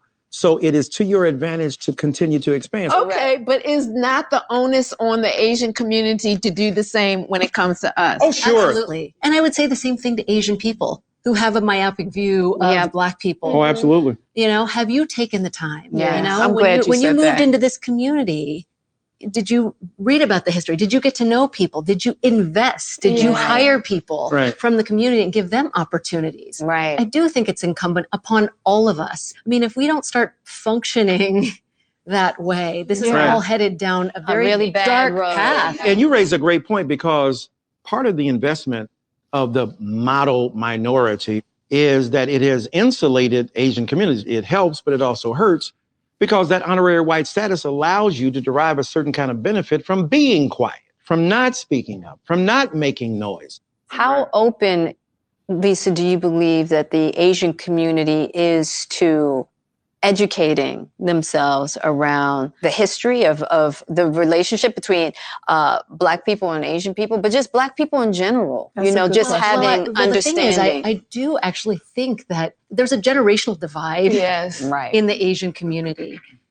Younger Asians, we're taught Black history. Right. So that's why I think so many Asian Americans showed up to protest the systemic injustices that have been directed toward Black people this summer. So that's why it hurts when we hear Asian people have never stood up for us. Right. So many younger Asians are like, where is this animosity coming from? And there's a history, and There's there's a a reason history. for it. Yeah. If our main goal is to really have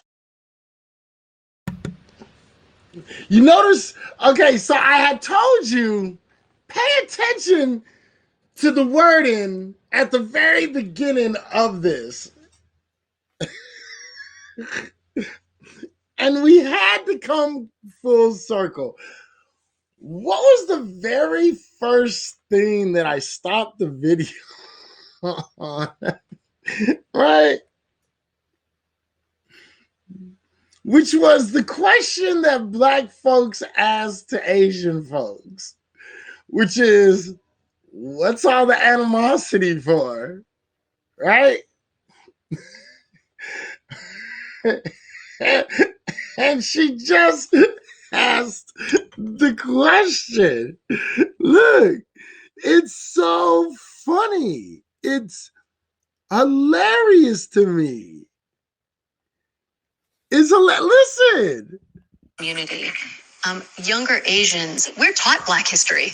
Right. So that's why I think so many Asian Americans showed up to protest the systemic injustices that have been directed toward Black people this summer. So that's why it hurts when we hear Asian people have never stood up for us. Right. So many younger Asians are like, where is this animosity coming from? And there's a history, and there's a reason for it. Where's that animosity? Where's it coming from? Listen, I'm gonna show you.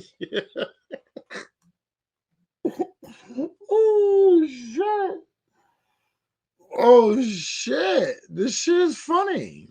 All right, so let's listen to this. I can't. It's almost done. I swear to God, it's almost done too. It's almost done, and we're gonna fucking get to my part because, yeah, it's almost done. Don't worry.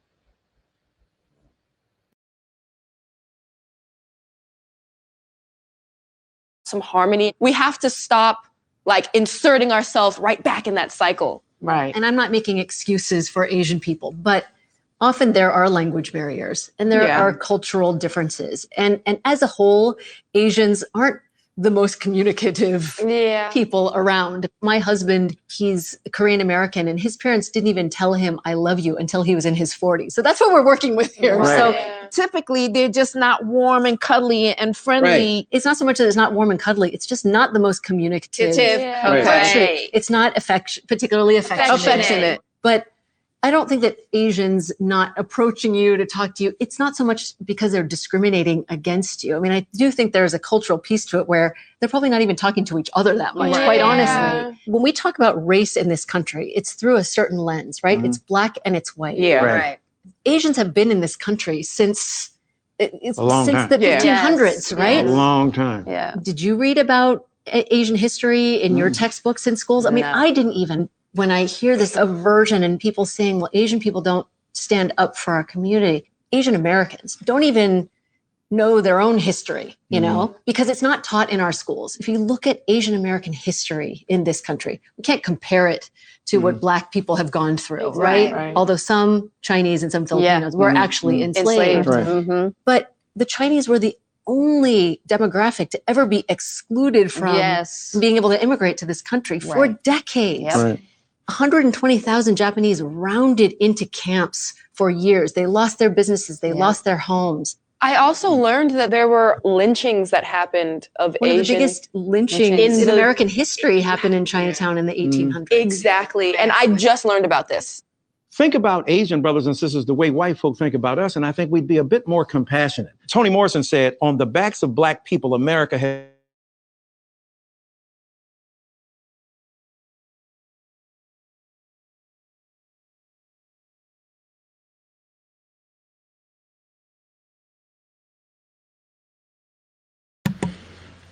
The problem is that labor was paid for. That labor was bought.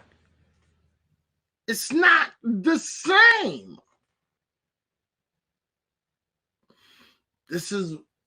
And they have gotten, listen, and I don't know about y'all. I learned about the Asian folks on the railroads, doing work in the railroads, I've always learned about Asian folks. You know what I mean? And I'm older than her. I believe if I remember correctly, I think I'm like 2 years older than Lisa Ling. You know what I mean? I don't know for a fact. I don't know that for a fact. Let me age of Lisa Ling. Okay, so she's a couple years older than me. Just a couple. But we're right around the same age. You feel me? I know I learned about them. Was it racist? Yeah, probably. But we still learned about them. Same with the shit that we learned about black folks, racist, right? But yeah, I remember that there was no Asian people in my school, but we still learned about Asian history. So I don't know what school she went to. I went to school out here in California. So yeah, I don't know. All right. So I don't find those two statements to be legitimate at all. And I don't think language barrier is an excuse either, because there's a lot of groups that speak different languages out here that do not at all try to speak any other language. They don't try to learn English at all. They just keep on talking their language. They run.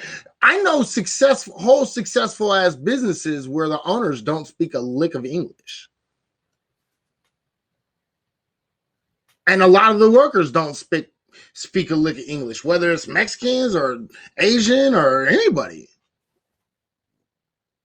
So that language barrier is not what are we supposed to learn a new language in this country just to talk to some? See, the level of misunderstanding doesn't make no sense to me, because again, black folks ain't never had no issue with Asian folks, and black folks have actually always helped Asian folks. So I don't understand what all this whole narrative is false. A white defined class structure. I don't need to learn history to validate someone. Right, exactly. So it's like, it's really odd that they're pushing this kind of narrative, and I don't think a lot of black folks would even look at it this way. And we're gonna go through this. It's almost done. I swear to God. I swear. It's almost done. You know what I mean? Because the other lady is like the last 8 minutes, so it's almost done. All right. There's next, when indeed what we should be doing is trying to look at the common enemy of white supremacy that is murking all of us. I've heard a lot of my Asian peers talking about aspiring to this level of whiteness and not wanting to have their original name. Like if their parents call them their original name and they have friends in the house, that makes them feel some type of way. Well, I mean, when you don't know your history, and if whites are at the top, you can understand why you'd want to move in that direction. 100%. Be an honorary white. Exactly. Yeah. Now, Michael, let me ask you a question. What do we say to Black people in the community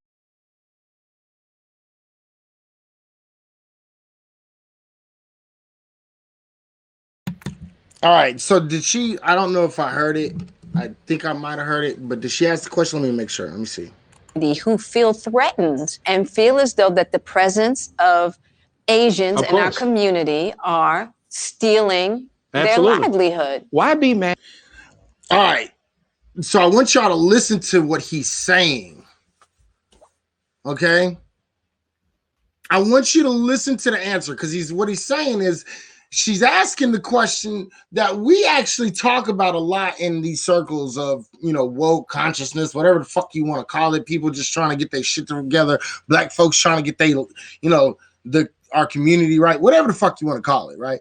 But we do tend to say things like this. Now, let's hear Michael Dyson's explanation and why and what, if this is right or if it's wrong or what. Okay, so let's pay attention. This is serious.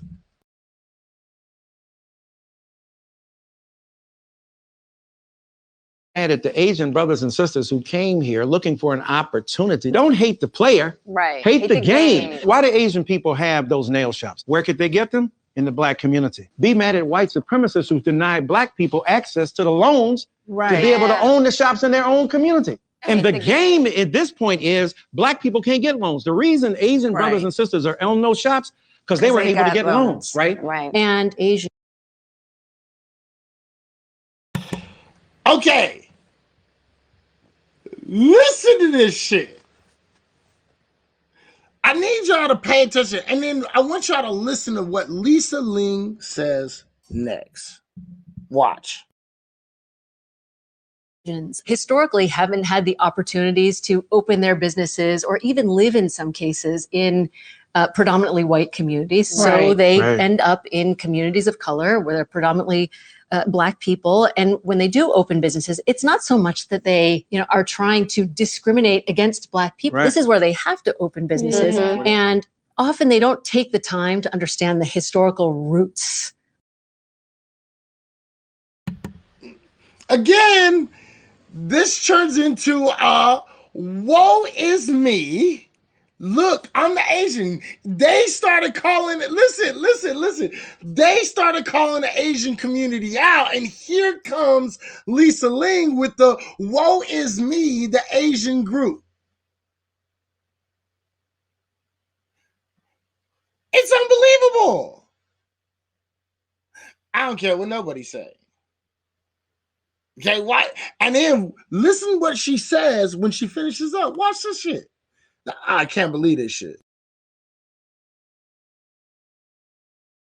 Of where they have set up shop. I mean, all they really care about, frankly, is survival. Right. So this is the thing. So, because I want to make this really clear. You are basically saying that it's the construct of white supremacy that makes it possible that Asians can get those loans before we can. Yes. Come teach for me, because you just broke it down. Right. You broke it down I better just than want me. to make sure that it's clear. That's exactly right. Now, let me ask you something. You just heard him say it's because of white supremacy that Asian folks are able to get this and have access to these things. Wasn't one of the very first things Lisa Ling said at the beginning of this conversation is, we don't benefit from this? And didn't everyone just agree with her after she said, we don't benefit from white supremacy? And is that not, whether it's a limited benefit or not, is that not a benefit?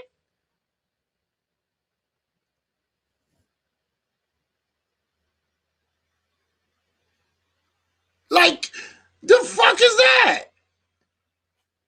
Let's pay attention. Let's finish this shit. You know what I mean? Because this shit is like, oh my God.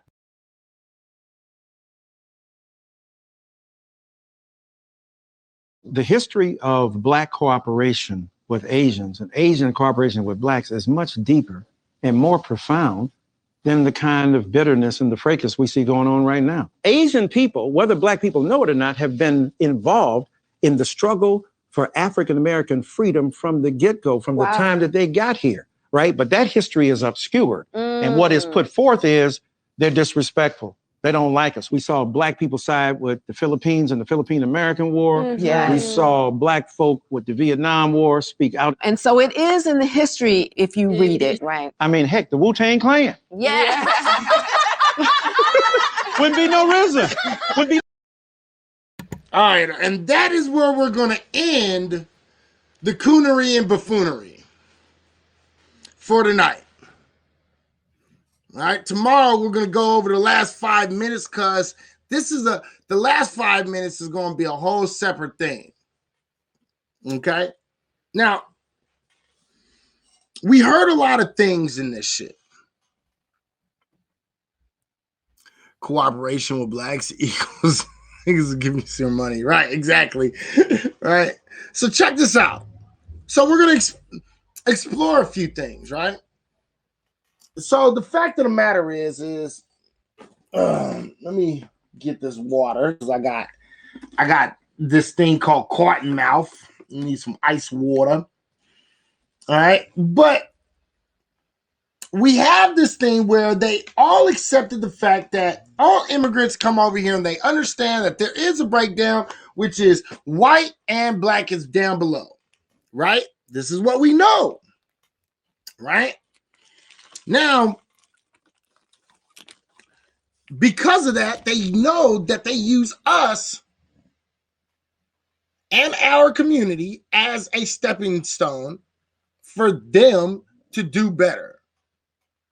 They know that they have access to the loans, to the money, to the fucking business, to the land, to the property that we don't have access to, but yet we're supposed to feel bad for them.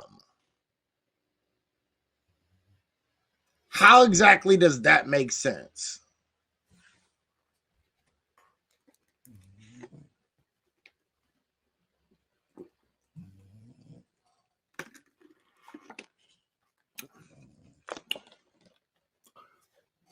So I've already broken down the fact that most of these so-called hate crimes are not hate crimes. They're just crimes. They're not hate crimes at all. I've already done fucking, I believe, 2 different streams. So you can go on my history and you can go check out my history if you want them. I did them. I put up all the numbers. I put up everything. So you can go back and you can check that out. Okay? But the fact of the matter is this, okay? When it comes to hate crimes, we're not committing more hate crimes. More crimes are being committed because of the times right now. Not a lot of money, economy is a little low, motherfuckers is hurting. These are crimes. These are not hate crimes. Again, right now, the way Asians are pushing this narrative, any crime committed against that Asian person is clearly a hate crime, and that is just not true. They are benefiting off of this. They're getting bills that are written specifically for them that is going to directly affect black folks. The anti-Asian bill is not going to be for the people who commit the most hate crimes against them. It's going to be for us, the people who commit the least amount of hate crimes against them. Let's not also take into the fact that if anybody needs a special bill about hate crimes between black folks and Asian folks, black folks should be getting a bill for hate crimes, particularly by Asian people.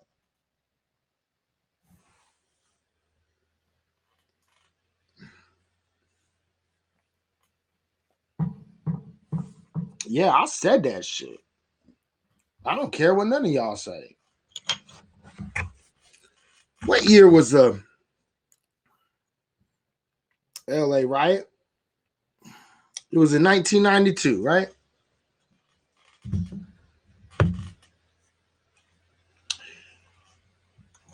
We all saw the very beginning of this. They talked about Latasha Harlins. Hold on real quick. I'm going to put this up real quick. Put this right down here. Bang. Boom. That's what we'll do. All right. We talked about Latasha Harlins. As a matter of fact, I'm going to take that shit the fuck down real quick. We talked about Latasha Harlins. Okay. And remember that Here's that. Let me put up this other thing. Remember that we were talking about the Latasha Harlins situation, right? No, I don't want that one. I want that one. Bang. That's the one that I want. We were talking about, crimes. The fact of the matter is this.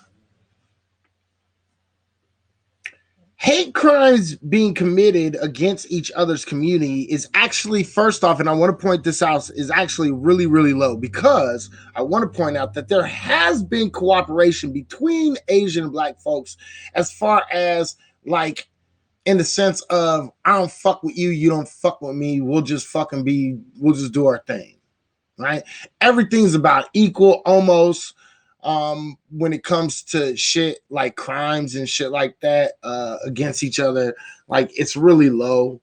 Everything's kind of low across the board. But I want to point out some things, and it's really important that I point out a few things. And we're going to start getting into the fucking numbers. And I've already talked about a part of these numbers, but I wanted to actually show you that history backs up the claim that I've been making, and I want to show you. All right. So let's talk about this. Again, I want y'all to see 2019. Now, I go all the way back to 1996. This is 1996. Okay, so I didn't do half-ass research, and I'm gonna show y'all what I mean. 96 is a couple of years after the LA riots. We still had a little bit of beef between Asian folks and Black folks. So at this time, we're going to show you what it is. Number of offenses motivated by a person's race. Anti-Black. Anti-Black is the second row going up, and then we go across until we get to this number right over here, and it looks like 32 is that number. 32. So Asian folks in 1996 committed 32 hate crimes against Black folks. Now, here's Black, here's Asian, boop, boop, boop, boop, boop, right there. And 44 is the number for right there. So 44 Black folks committed hate crimes against Asian folks. Okay? Now, I'm just going to do this because I've already showed you guys this. Let's go U.S. Census. Let me go 1996. And then let's go by race.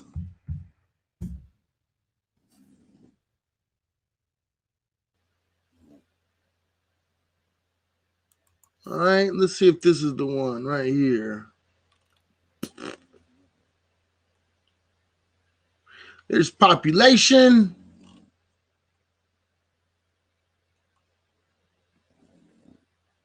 Make sure it doesn't have anything. I don't want to. Okay, yeah, it's probably in population. So, and let's go.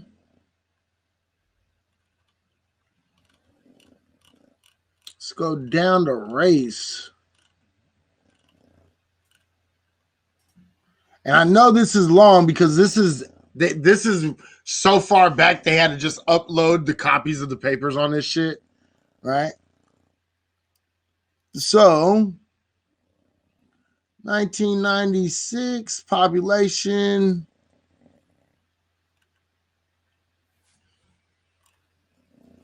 Where is it at? Population by race.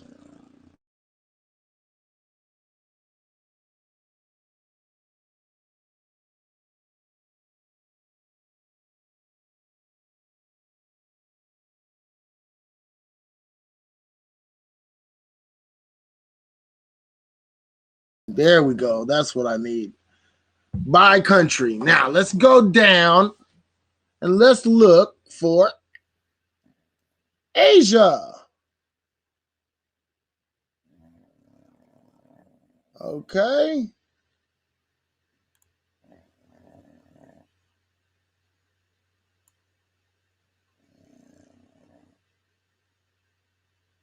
There's the numbers. So it looks like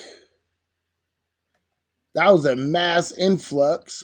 I don't think that's the right one though. I want to look for a different one because I want to make sure we understand the size in the United States. There we go. Right, Black, Asian, American.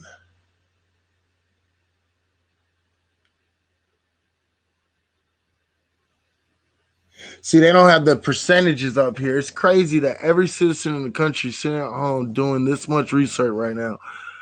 Yeah, well, you know, some people fucking, you know, actually fucking like to learn shit. You know. Where's it at? Where's it at? Where's it at? I had this up earlier, but this was the one that I didn't want to bring up. Isn't it by sex? Nope. Population projections. Nope. Nope. There we go. Asian. So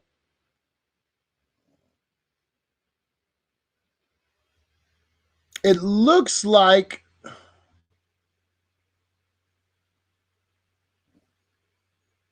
they made up, I don't know, it looks like 5.1% of the population.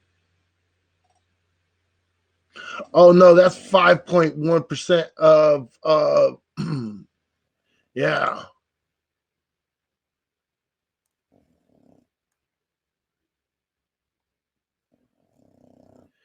Or Hispanic rates, origin projections. Okay, these are projections. Okay, it's going to be up to 5%. Okay, these are projections. Population by Asian race. Nope, I don't want that. I just want race. That's all I want. See, that single, the single. I just want the basic age, race, population by age and race. I just want the population.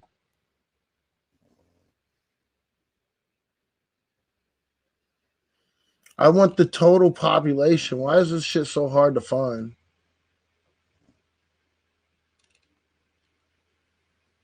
That should have been like the very first fucking graph up, honestly. Just the simplest breakdown.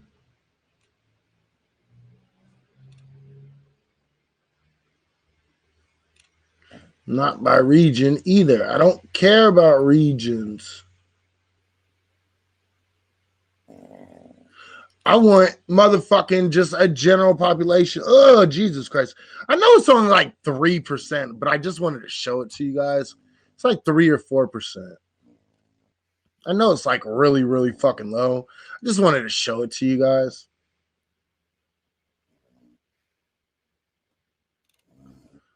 So I guess you guys, actually, I'll get it and I'll bring it and I'll show you. I'm just not going to keep on looking right now. You know what I mean? Because it's kind of holding me up and I don't want to be on here that much longer. But trust my word and I will come back and I will show you. But I believe it was something like 3.5, 3.7, right under 4 or right over 4% of the population. And why does that matter? That matters because at that same time period, Black folks made up, again, right around 13% of the population.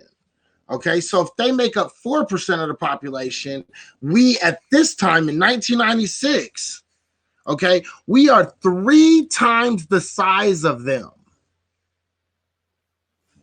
which means if their numbers were equal to ours, if their population, okay, when their population is 3 times smaller than our population, it changes up what this demographic says right here, which is that Asian folks commit anti-Black crimes, 32 crimes, right, in 1996.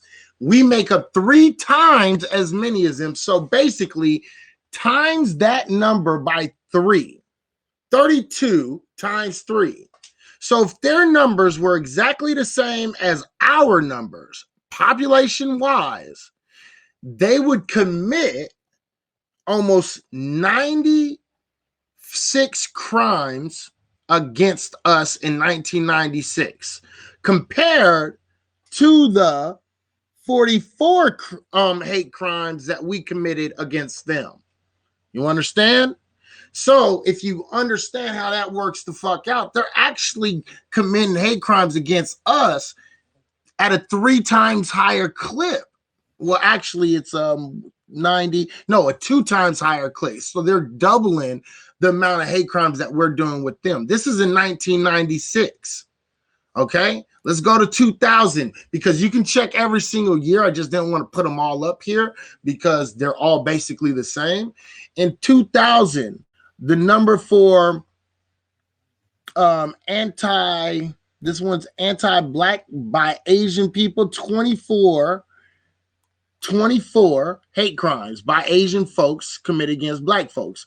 Black folks committed 30 hate crimes against them. Again, they have a smaller number. So again, they're still committing about 2 times as many hate crimes against us as them. Let's move on. 2005, again, same thing. Okay, this is the same thing. Again, I'm just showing you that it has been a consistent thing. This is not a made-up thing by the Black community. Okay, this is not something that Black folks is making up. We're not making this up because the data backs us up. I'm showing you the data. So again, once again, now this year, watch this.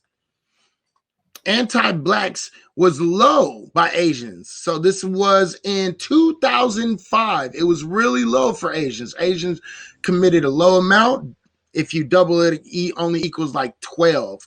Black folks committed anti-Asian, so it was about even in 2005. Hate crimes against Asian and Black, and it was really low. It's right around 10, 11, or 12 for each group. Really, really, really low. So the number was consistently declining. Okay? Again, going down to 2010. Again, we can show this again. Again, if you don't notice what I'm doing, 20 hate crimes. Asian folks, anti-Black hate crimes, 20 of them. Okay? Again, anti-Asian hate crimes, 13. Again, we're double their population at a very minimum. Double to triple their population, the size of their population. So you have a double or triple this number. So it's 40 versus 13. Again, Asian folks, and I hate to break this shit to you guys, this is every fucking year. You can go check this out. There are a few years that Black folks, in 95, we were higher. 93, we were higher. 94, we were higher. 92, we were higher. But it actually makes sense if you actually know what was going on around that time. And if you know what was going on, it was the LA riots was going on around that time. So that's a perfectly good explanation where it blew up and then it took a couple years to slow back down and get back down to where it was before. So, and this is what I'm showing you guys. Okay. Again, This is 2015. Again, Asian, anti-black Asian, 22. Double that to 44. Anti-Asian, 32. Again, Asian folks at a higher clip, double to triple the times higher clip, committing hate crimes against black folks as black folks commit against Asian folks. This is not to bash Asian folks. This is just facts. 2017, I think 2017, we were ahead on the number of hate crimes. Anti-black by Asian right here. Right here. Asians, yeah, it's 10. So this year we were higher, 2017, right? Because anti-Asian was higher on the black side. So even if we doubled or tripled that, we'd still be lower than amount of anti-Asian attacks that we committed on them. So 2017, and I brought that up to show you that I don't need to fudge this. I can just go year to year and just show you. And this is one of the first years actually that we had higher. 2017 was actually one of the first years we had higher hate crimes against Asian community than them being against us in almost 10 years. First time. Okay, that's 2017. Now let's go to 2018. Anti-black by Asians, 34. It skyrocketed that year. Okay, almost 300%. Watch. Anti-black by Asian, 10. In 2008, 2017, in 2018, Asians committed hate crimes against us at a 300% increase. 34. Okay, now look, anti-Asian. Again, we're a higher percentage population, so you can double that 34 to make it 70. This stays 33. You guys are still doubling us on numbers. You guys are doubling us up every single time. This is how the ratios work. Okay? Right. And here's 2019. Same thing.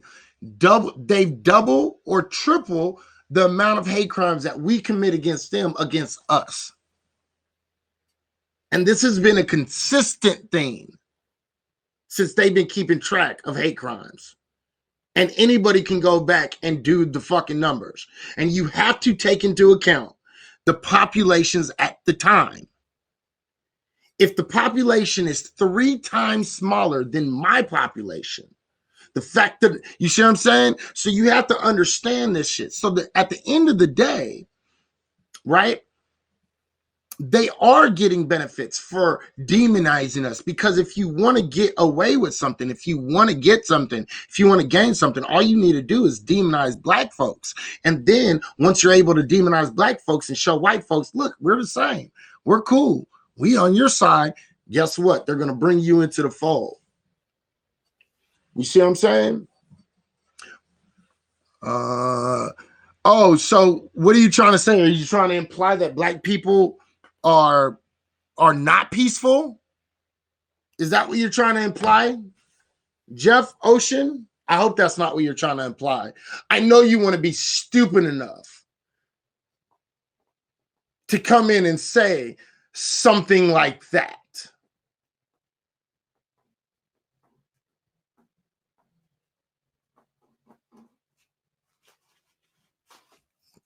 Jeff Ocean, you're not trying to imply that black people are not peaceful? Because if that's what you're trying to imply, I got some more stats for you. Those will hurt your feelings too.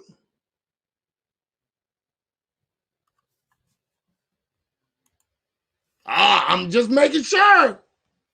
Just making sure. Just making sure.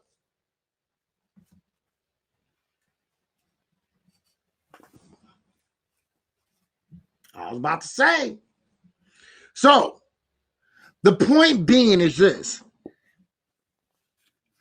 The racial tension So first off, let's just make some pointers about what I'm saying, right? Let's just make the valid points of what I'm saying. First and foremost, any hate crime committed against anybody, including Asians, is wrong. You should not be committing violent acts against anybody, and you shouldn't probably be committing crimes against anybody. But again, these are not things I'm trying to endorse. I'm just making some points. Okay? Nobody should ever do that. But let's make the points. And all the points are valid. The facts of the matter is this. Asian folks and black folks did not come to this country in the same way. Therefore, their experience through history is not the same as ours.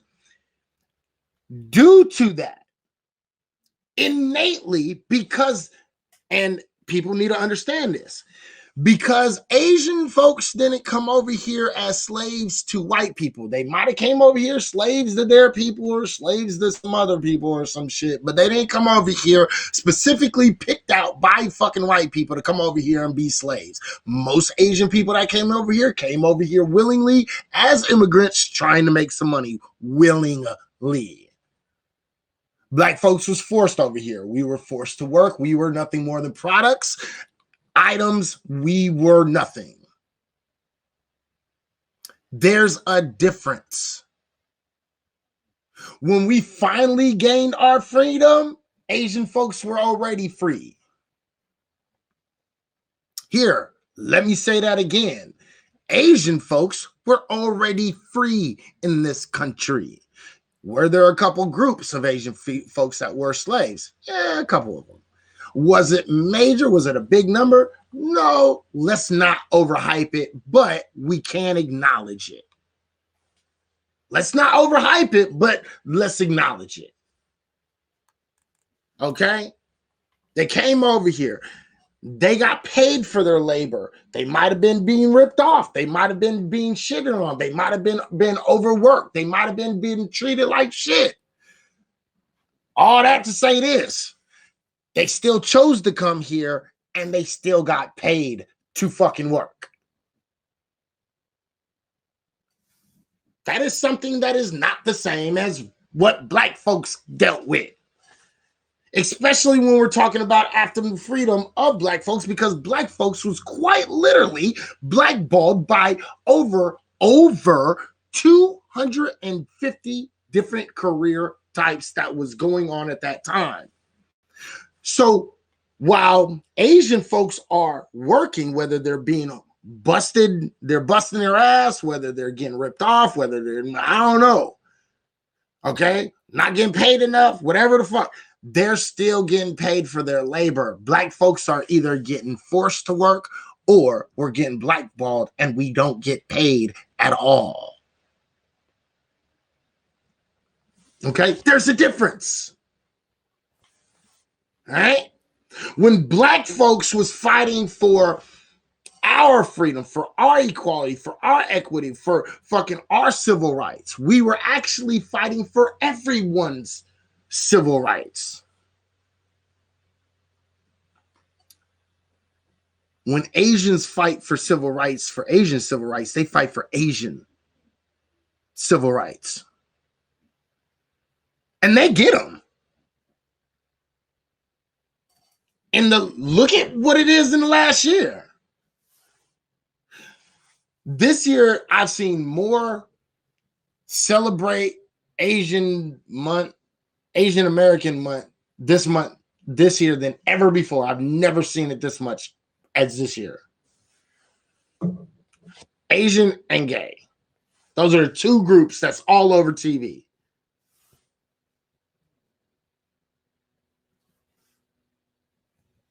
You know what I mean? So I'm like, look at what you're getting. You got a bill specifically to help Asian folks. Y'all getting money. Y'all getting protection, special protection by the police.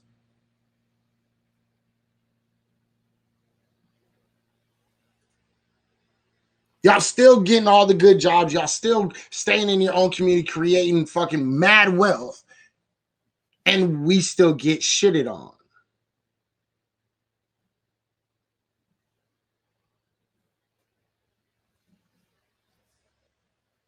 You see, there's a thing that people don't want to recognize, and the fact of the matter is there's never been animosity with the Asian community. But what the Asian community needs to do is, I'm sending Asian people your official cease and desist of demonizing of black folks. Stop. Like this shit. And black folks, stop perpetuating this bullshit by accepting bullshit narratives.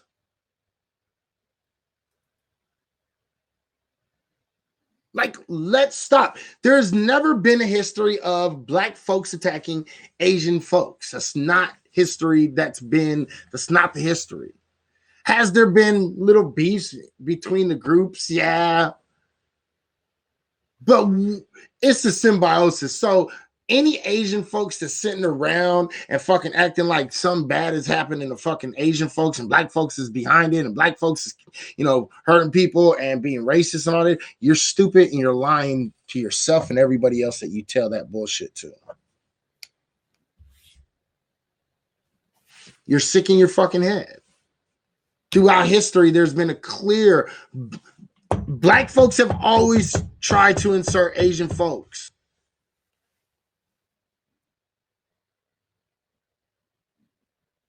What do you mean? Google what if what's true? It's the facts. If you look at civil rights, go look at the civil rights. Civil rights, black folks was trying to get all groups. Nobody wanted to do anything. You had a sprinkling of Jews and a sprinkling of other people. After the big serious civil rights era, what happened? Then you have kind of like the hippie civil rights, like the 60s, late 60s, early 70s. Like the Black Panthers and shit like that. Okay? And who the fuck included Yellow Peril and the Yellow Skins? Who did that shit? That was the Black Panthers. That was brothers, you know what I mean? Like, the brother, the brother, Fred Hampton, the brother Fred Hampton. He went and got all them brothers. Are you serious? Like, I don't think people really understand this shit. I don't think that fucking, and the thing is I find the argument for Asian folks to say, well, there's a disconnect between the generations. We're forgetting something. The generation that's grown right now, that's like 18, 19, 20 years old, it's my daughter's generation, dude. Which means when they say our parents, they're talking about me and my generation, which clearly knew about what black folks did for Asian folks. And my parents knew. So this idea that the generations, there's a generational gap. No, I find that to be fucking utter nonsense. There's a lot of Asian American people out here that fucking have, they've been out here. They knew the history. So no, I don't, I found that dribble on the Red Table Talk Show to be disrespectful to black folks intelligence, and it really fucking, like, it was disingenuous. It wasn't true to the numbers. It wasn't true to the stats. It wasn't true to history. It hasn't been true to anything. The only thing it was true to was upholding the coupling of a Asian and white, team up. That was Asian folks saying, look, we know how to do this. You're trying to get white acceptance. I'm telling you, we're going to watch this and I'm going to break down. I've already showed you. So I've showed you the fact of this, that there's more hate crime going on against black folks than black folks putting on Asian folks. Okay, I've already showed you that. I showed you there's a history of that. We know the history of Black-Asian relations, and we know the deep history from the beginning, and we know the separate way that they went, and why their two fights are detrimentally different. They might have some similarities, but the Asian plight is not the same as black folks' plight. I don't care what nobody said. LGBT plight is not black people plight. Mexican plight is not black people plight. They're not the same. They have some similarities, but they are not the same. They have similarities. They are not the same. And this is why they don't have as much, what's the word that you would usually use for it? That's why they don't have the gusto to get out there and fight. Because their stake is not the same as ours. They have the gusto when they're, some matches and is alongside of what we're fighting for. That's the only time they're fucking side to side. Their walk is completely different. And this is what people don't seem to understand. People don't seem to get this shit.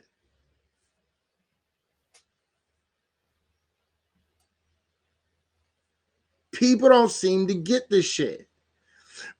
And the biggest, and I think one of the biggest things is, and this is the last point I'm going to make for this show, is I think the denial by Asian Americans is kind of like one of the biggest slaps in the face that their community can do for the black community.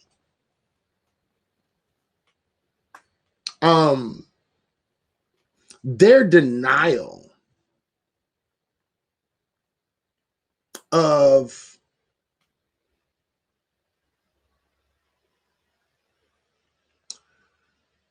their denial of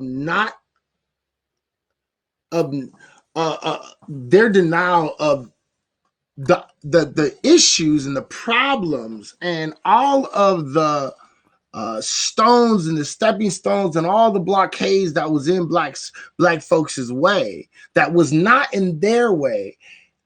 Their act is them acting as if, you guys are just lazy and you guys are not trying. It's just one of those attitudes because, again, if we acknowledge the fact that Asian folks, Asian Americans have been here since the early 1500s, and they've been here all the way through, then they've been right there while black folks were motherfucking enslaved. And then after black folks got out of it being enslaved and they were already free for a whole bunch of years, the fact of the matter is now the fact we're being looked down upon by them.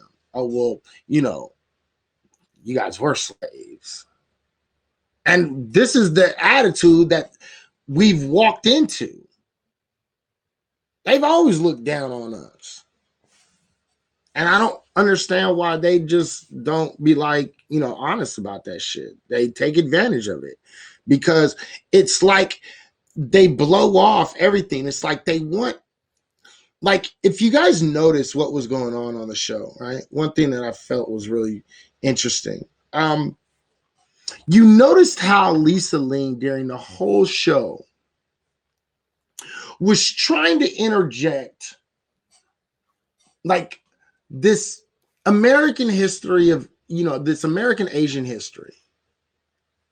And she was kind of interjecting it and showing how, look, I was in the same boat too. Right? And she would do that throughout the whole thing. You know what I mean? Yeah, and you know, we couldn't live in the white areas.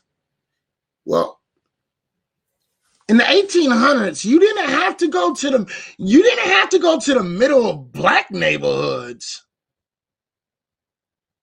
Not in the 1800s. Y'all chose to go in these neighborhoods.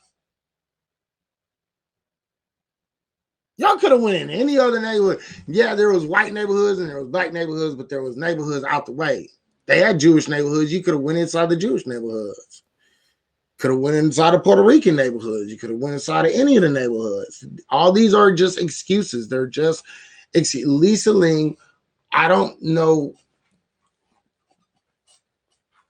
if I feel like more disrespected because it's like this utter denial. It's kind of like exactly how white folks be talking to us. So it's kind of like this denial that they just don't get.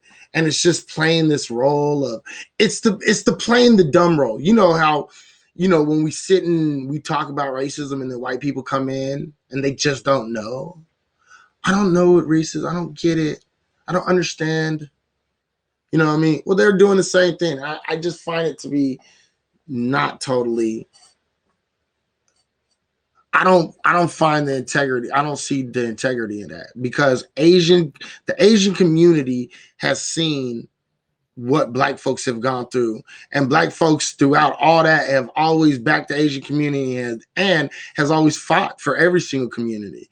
And for Lisa Ling and the Asian community to try to continuously demonize black folks the way that they are is nothing more than propaganda to demonize black folks, again, criminalize black folks, you know what I mean? Make us look like we're just these natural criminals. And, it's just the same old narrative, and it's just now on different people, and it's just getting old.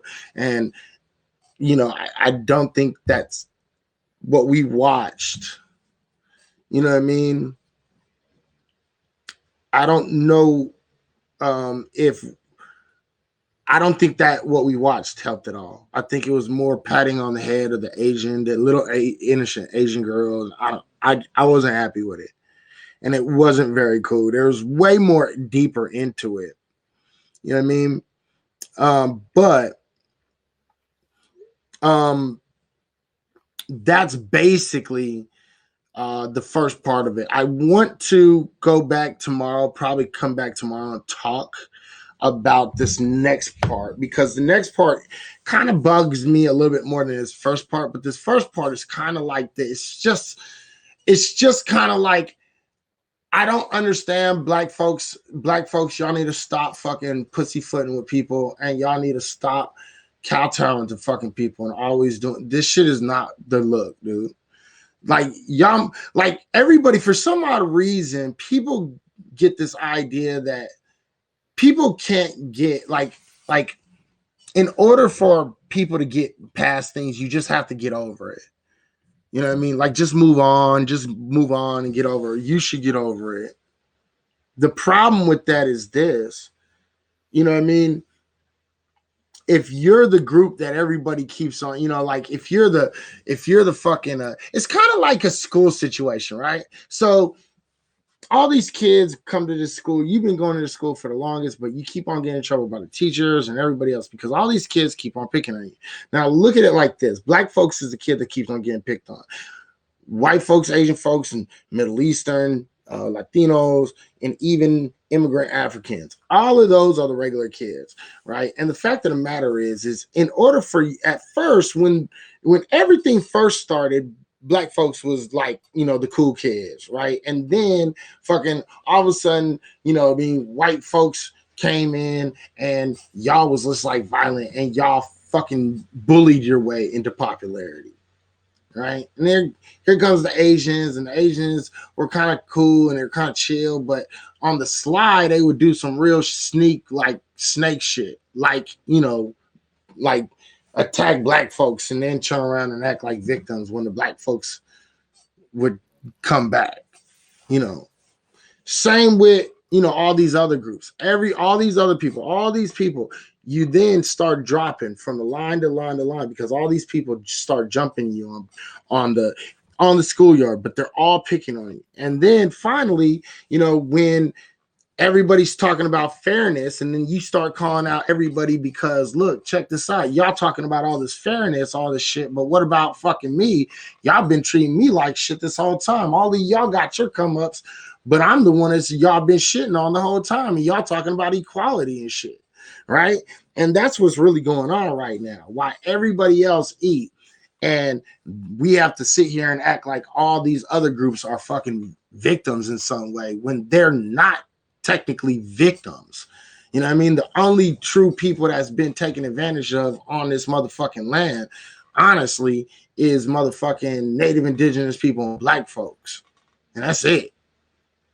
You know what I mean? Sorry. You know what I mean? Outside of that, I'm sorry. Not too many other groups were like, people are taken advantage of course, but not in the sense of like really, really, really, really strung out and took advantage of like black folks was, right? And in a lot of cases, like Native Indigenous people too, to certain degrees. I can probably even go that far, right? So the thing is when we talk about these other people's, discrimination and what they're dealing with and their racism and what they call racism, it's not the same. And that's what I'm getting right now. I'm getting, from Asian people, it's like I look at Asian people as the little white girl that's talking about, "Ooh, you're being racist towards me." That's how I see Asian people right now when it comes to talking about race. You're like, Asian people are losing credibility with me real quick, fast, in a hurry. You know what I mean? Like, and I don't understand why black folks is not calling this shit out. I think black folks are scared. You know what I mean? And so I think that's one of the biggest issues. So hopefully, there'll be more black folks actually sitting out calling this shit out, because this is bullshit. This narrative is bullshit. You know what I mean? Like, and it's not even because I don't even think, like, to be honest, I don't even really like going hard body in on Asians like that, because I really don't have no problem with Asian people. You know what I mean?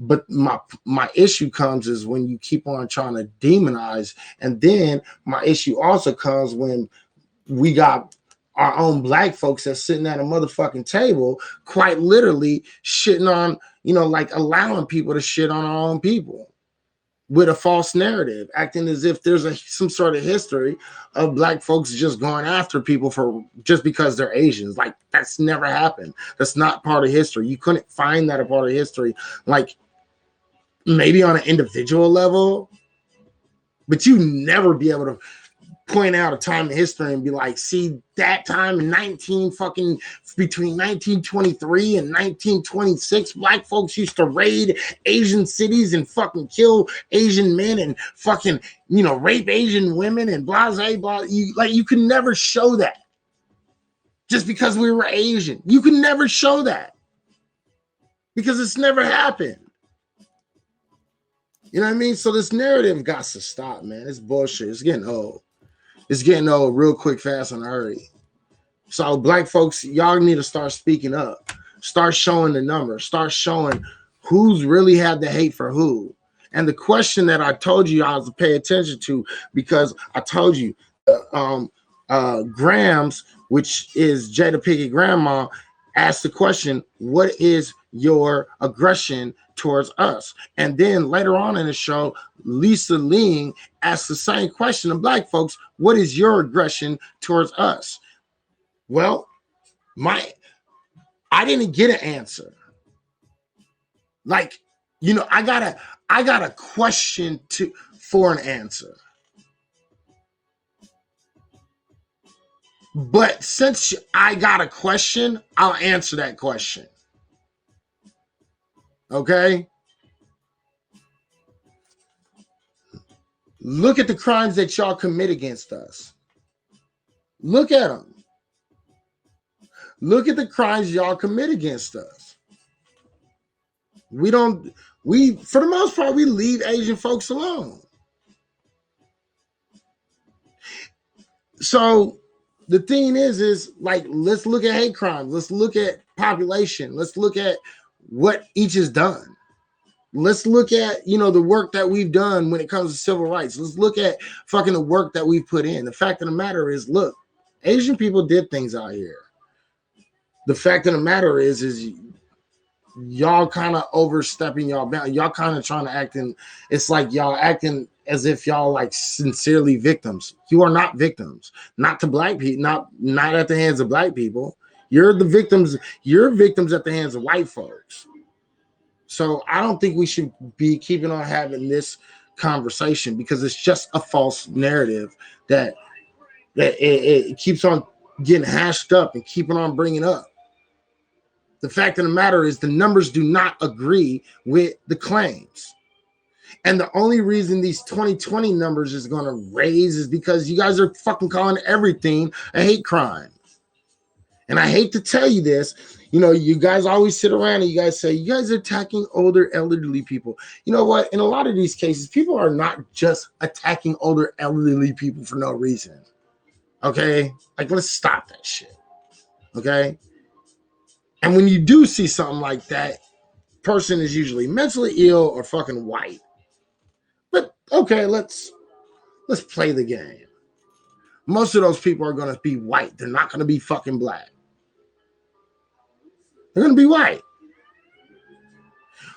Black people robbing old people, it's not a hate crime. I hate to hate. It's a crime. It's absolutely a crime. And it's a fucked up crime. Don't steal. But it's not a hate crime. It's not.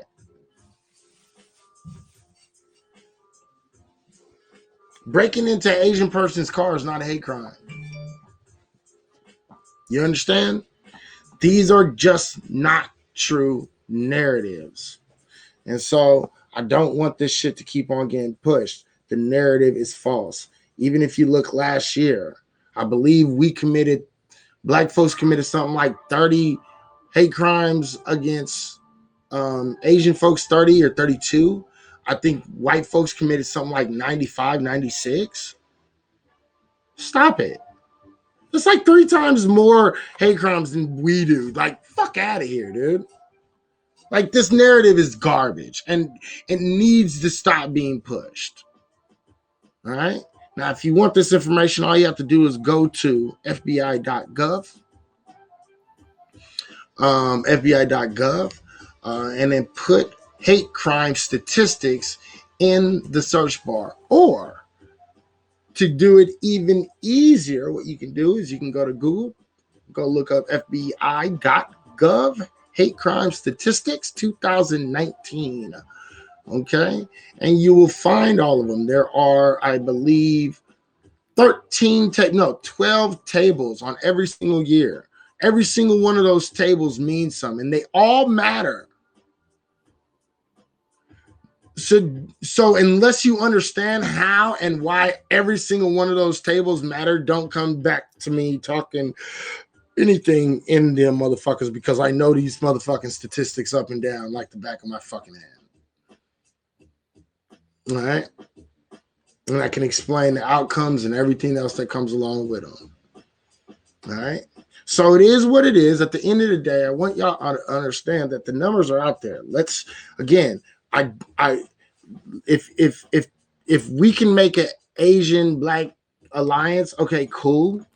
But at this point, I've said this once, and I'll say it 100 times. Right now, clearly, people are not trying to be allies, and I don't think that we need any allies. We should fucking do this shit by ourselves.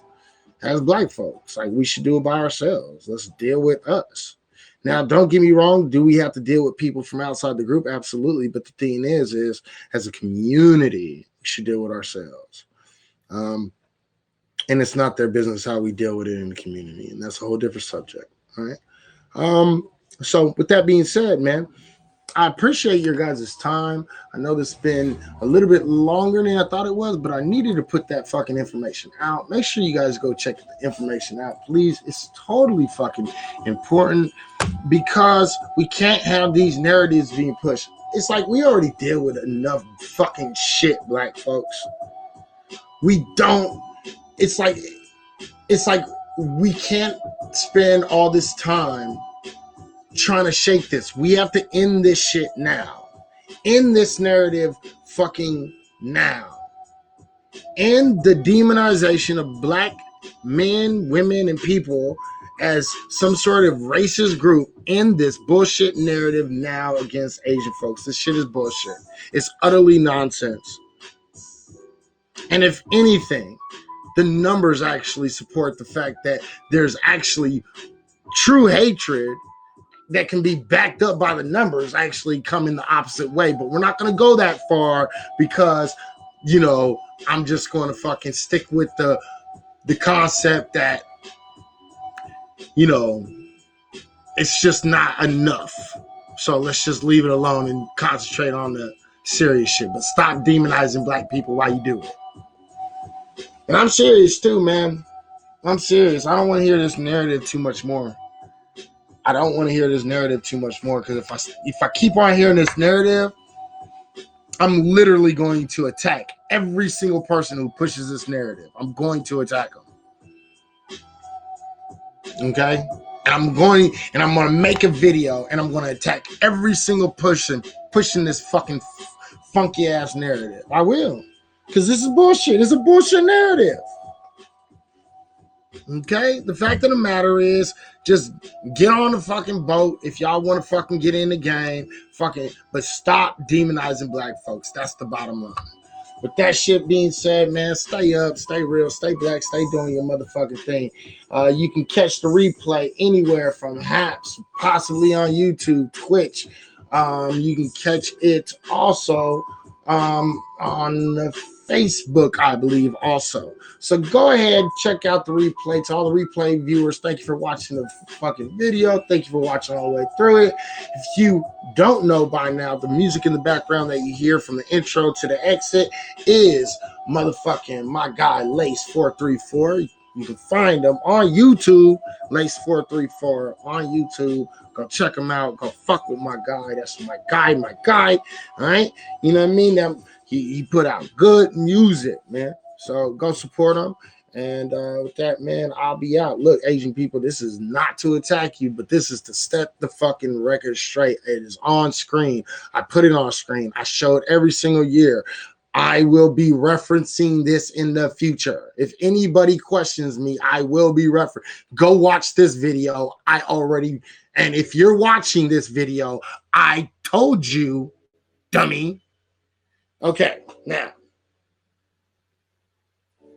with that being said, stay up, stay real, stay black. I'm out this motherfucker.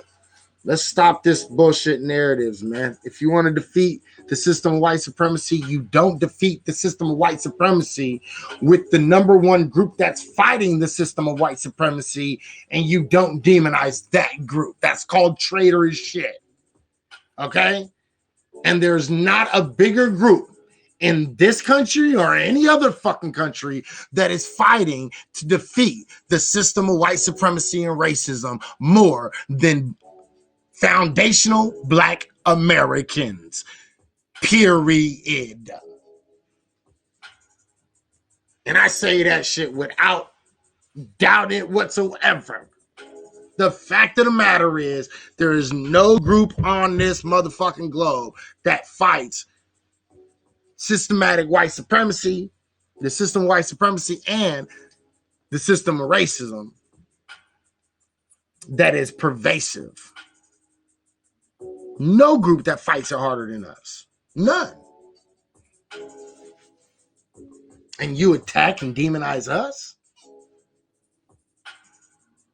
Trying to check us? Trying to check black folks? Oh, well, you know, as a matter of fact, since black folks, we understand you're leading this, but we have to kind of check you on your own wokeness. You're not woke enough either. No, you won't be checking black people on their wokeness. You wouldn't have wokeness if it wasn't for black folks.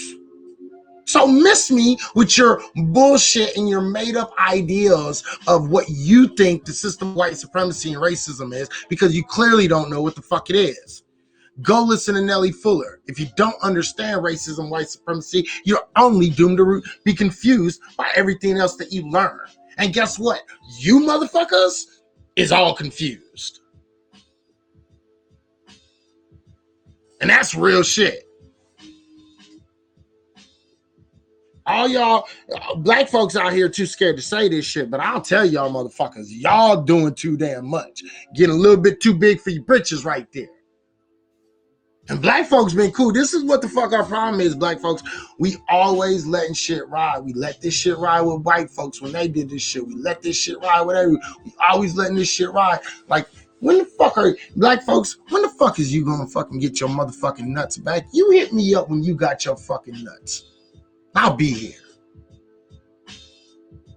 The real shit. Because y'all motherfuckers sitting out here caping for everybody else. Their history, their culture is not ours. They did not deal with what we had to deal with, and they clearly do not understand the difference. Yet you sit here and you want to try to identify with these people for some odd reason because you have a couple things in common. And guess what? After those couple things that you guys have in common that you guys fix, guess what? They're going to run off and they're going to do their own thing because they're fine now. And you're still going to be stuck with the motherfucking bag that's left over.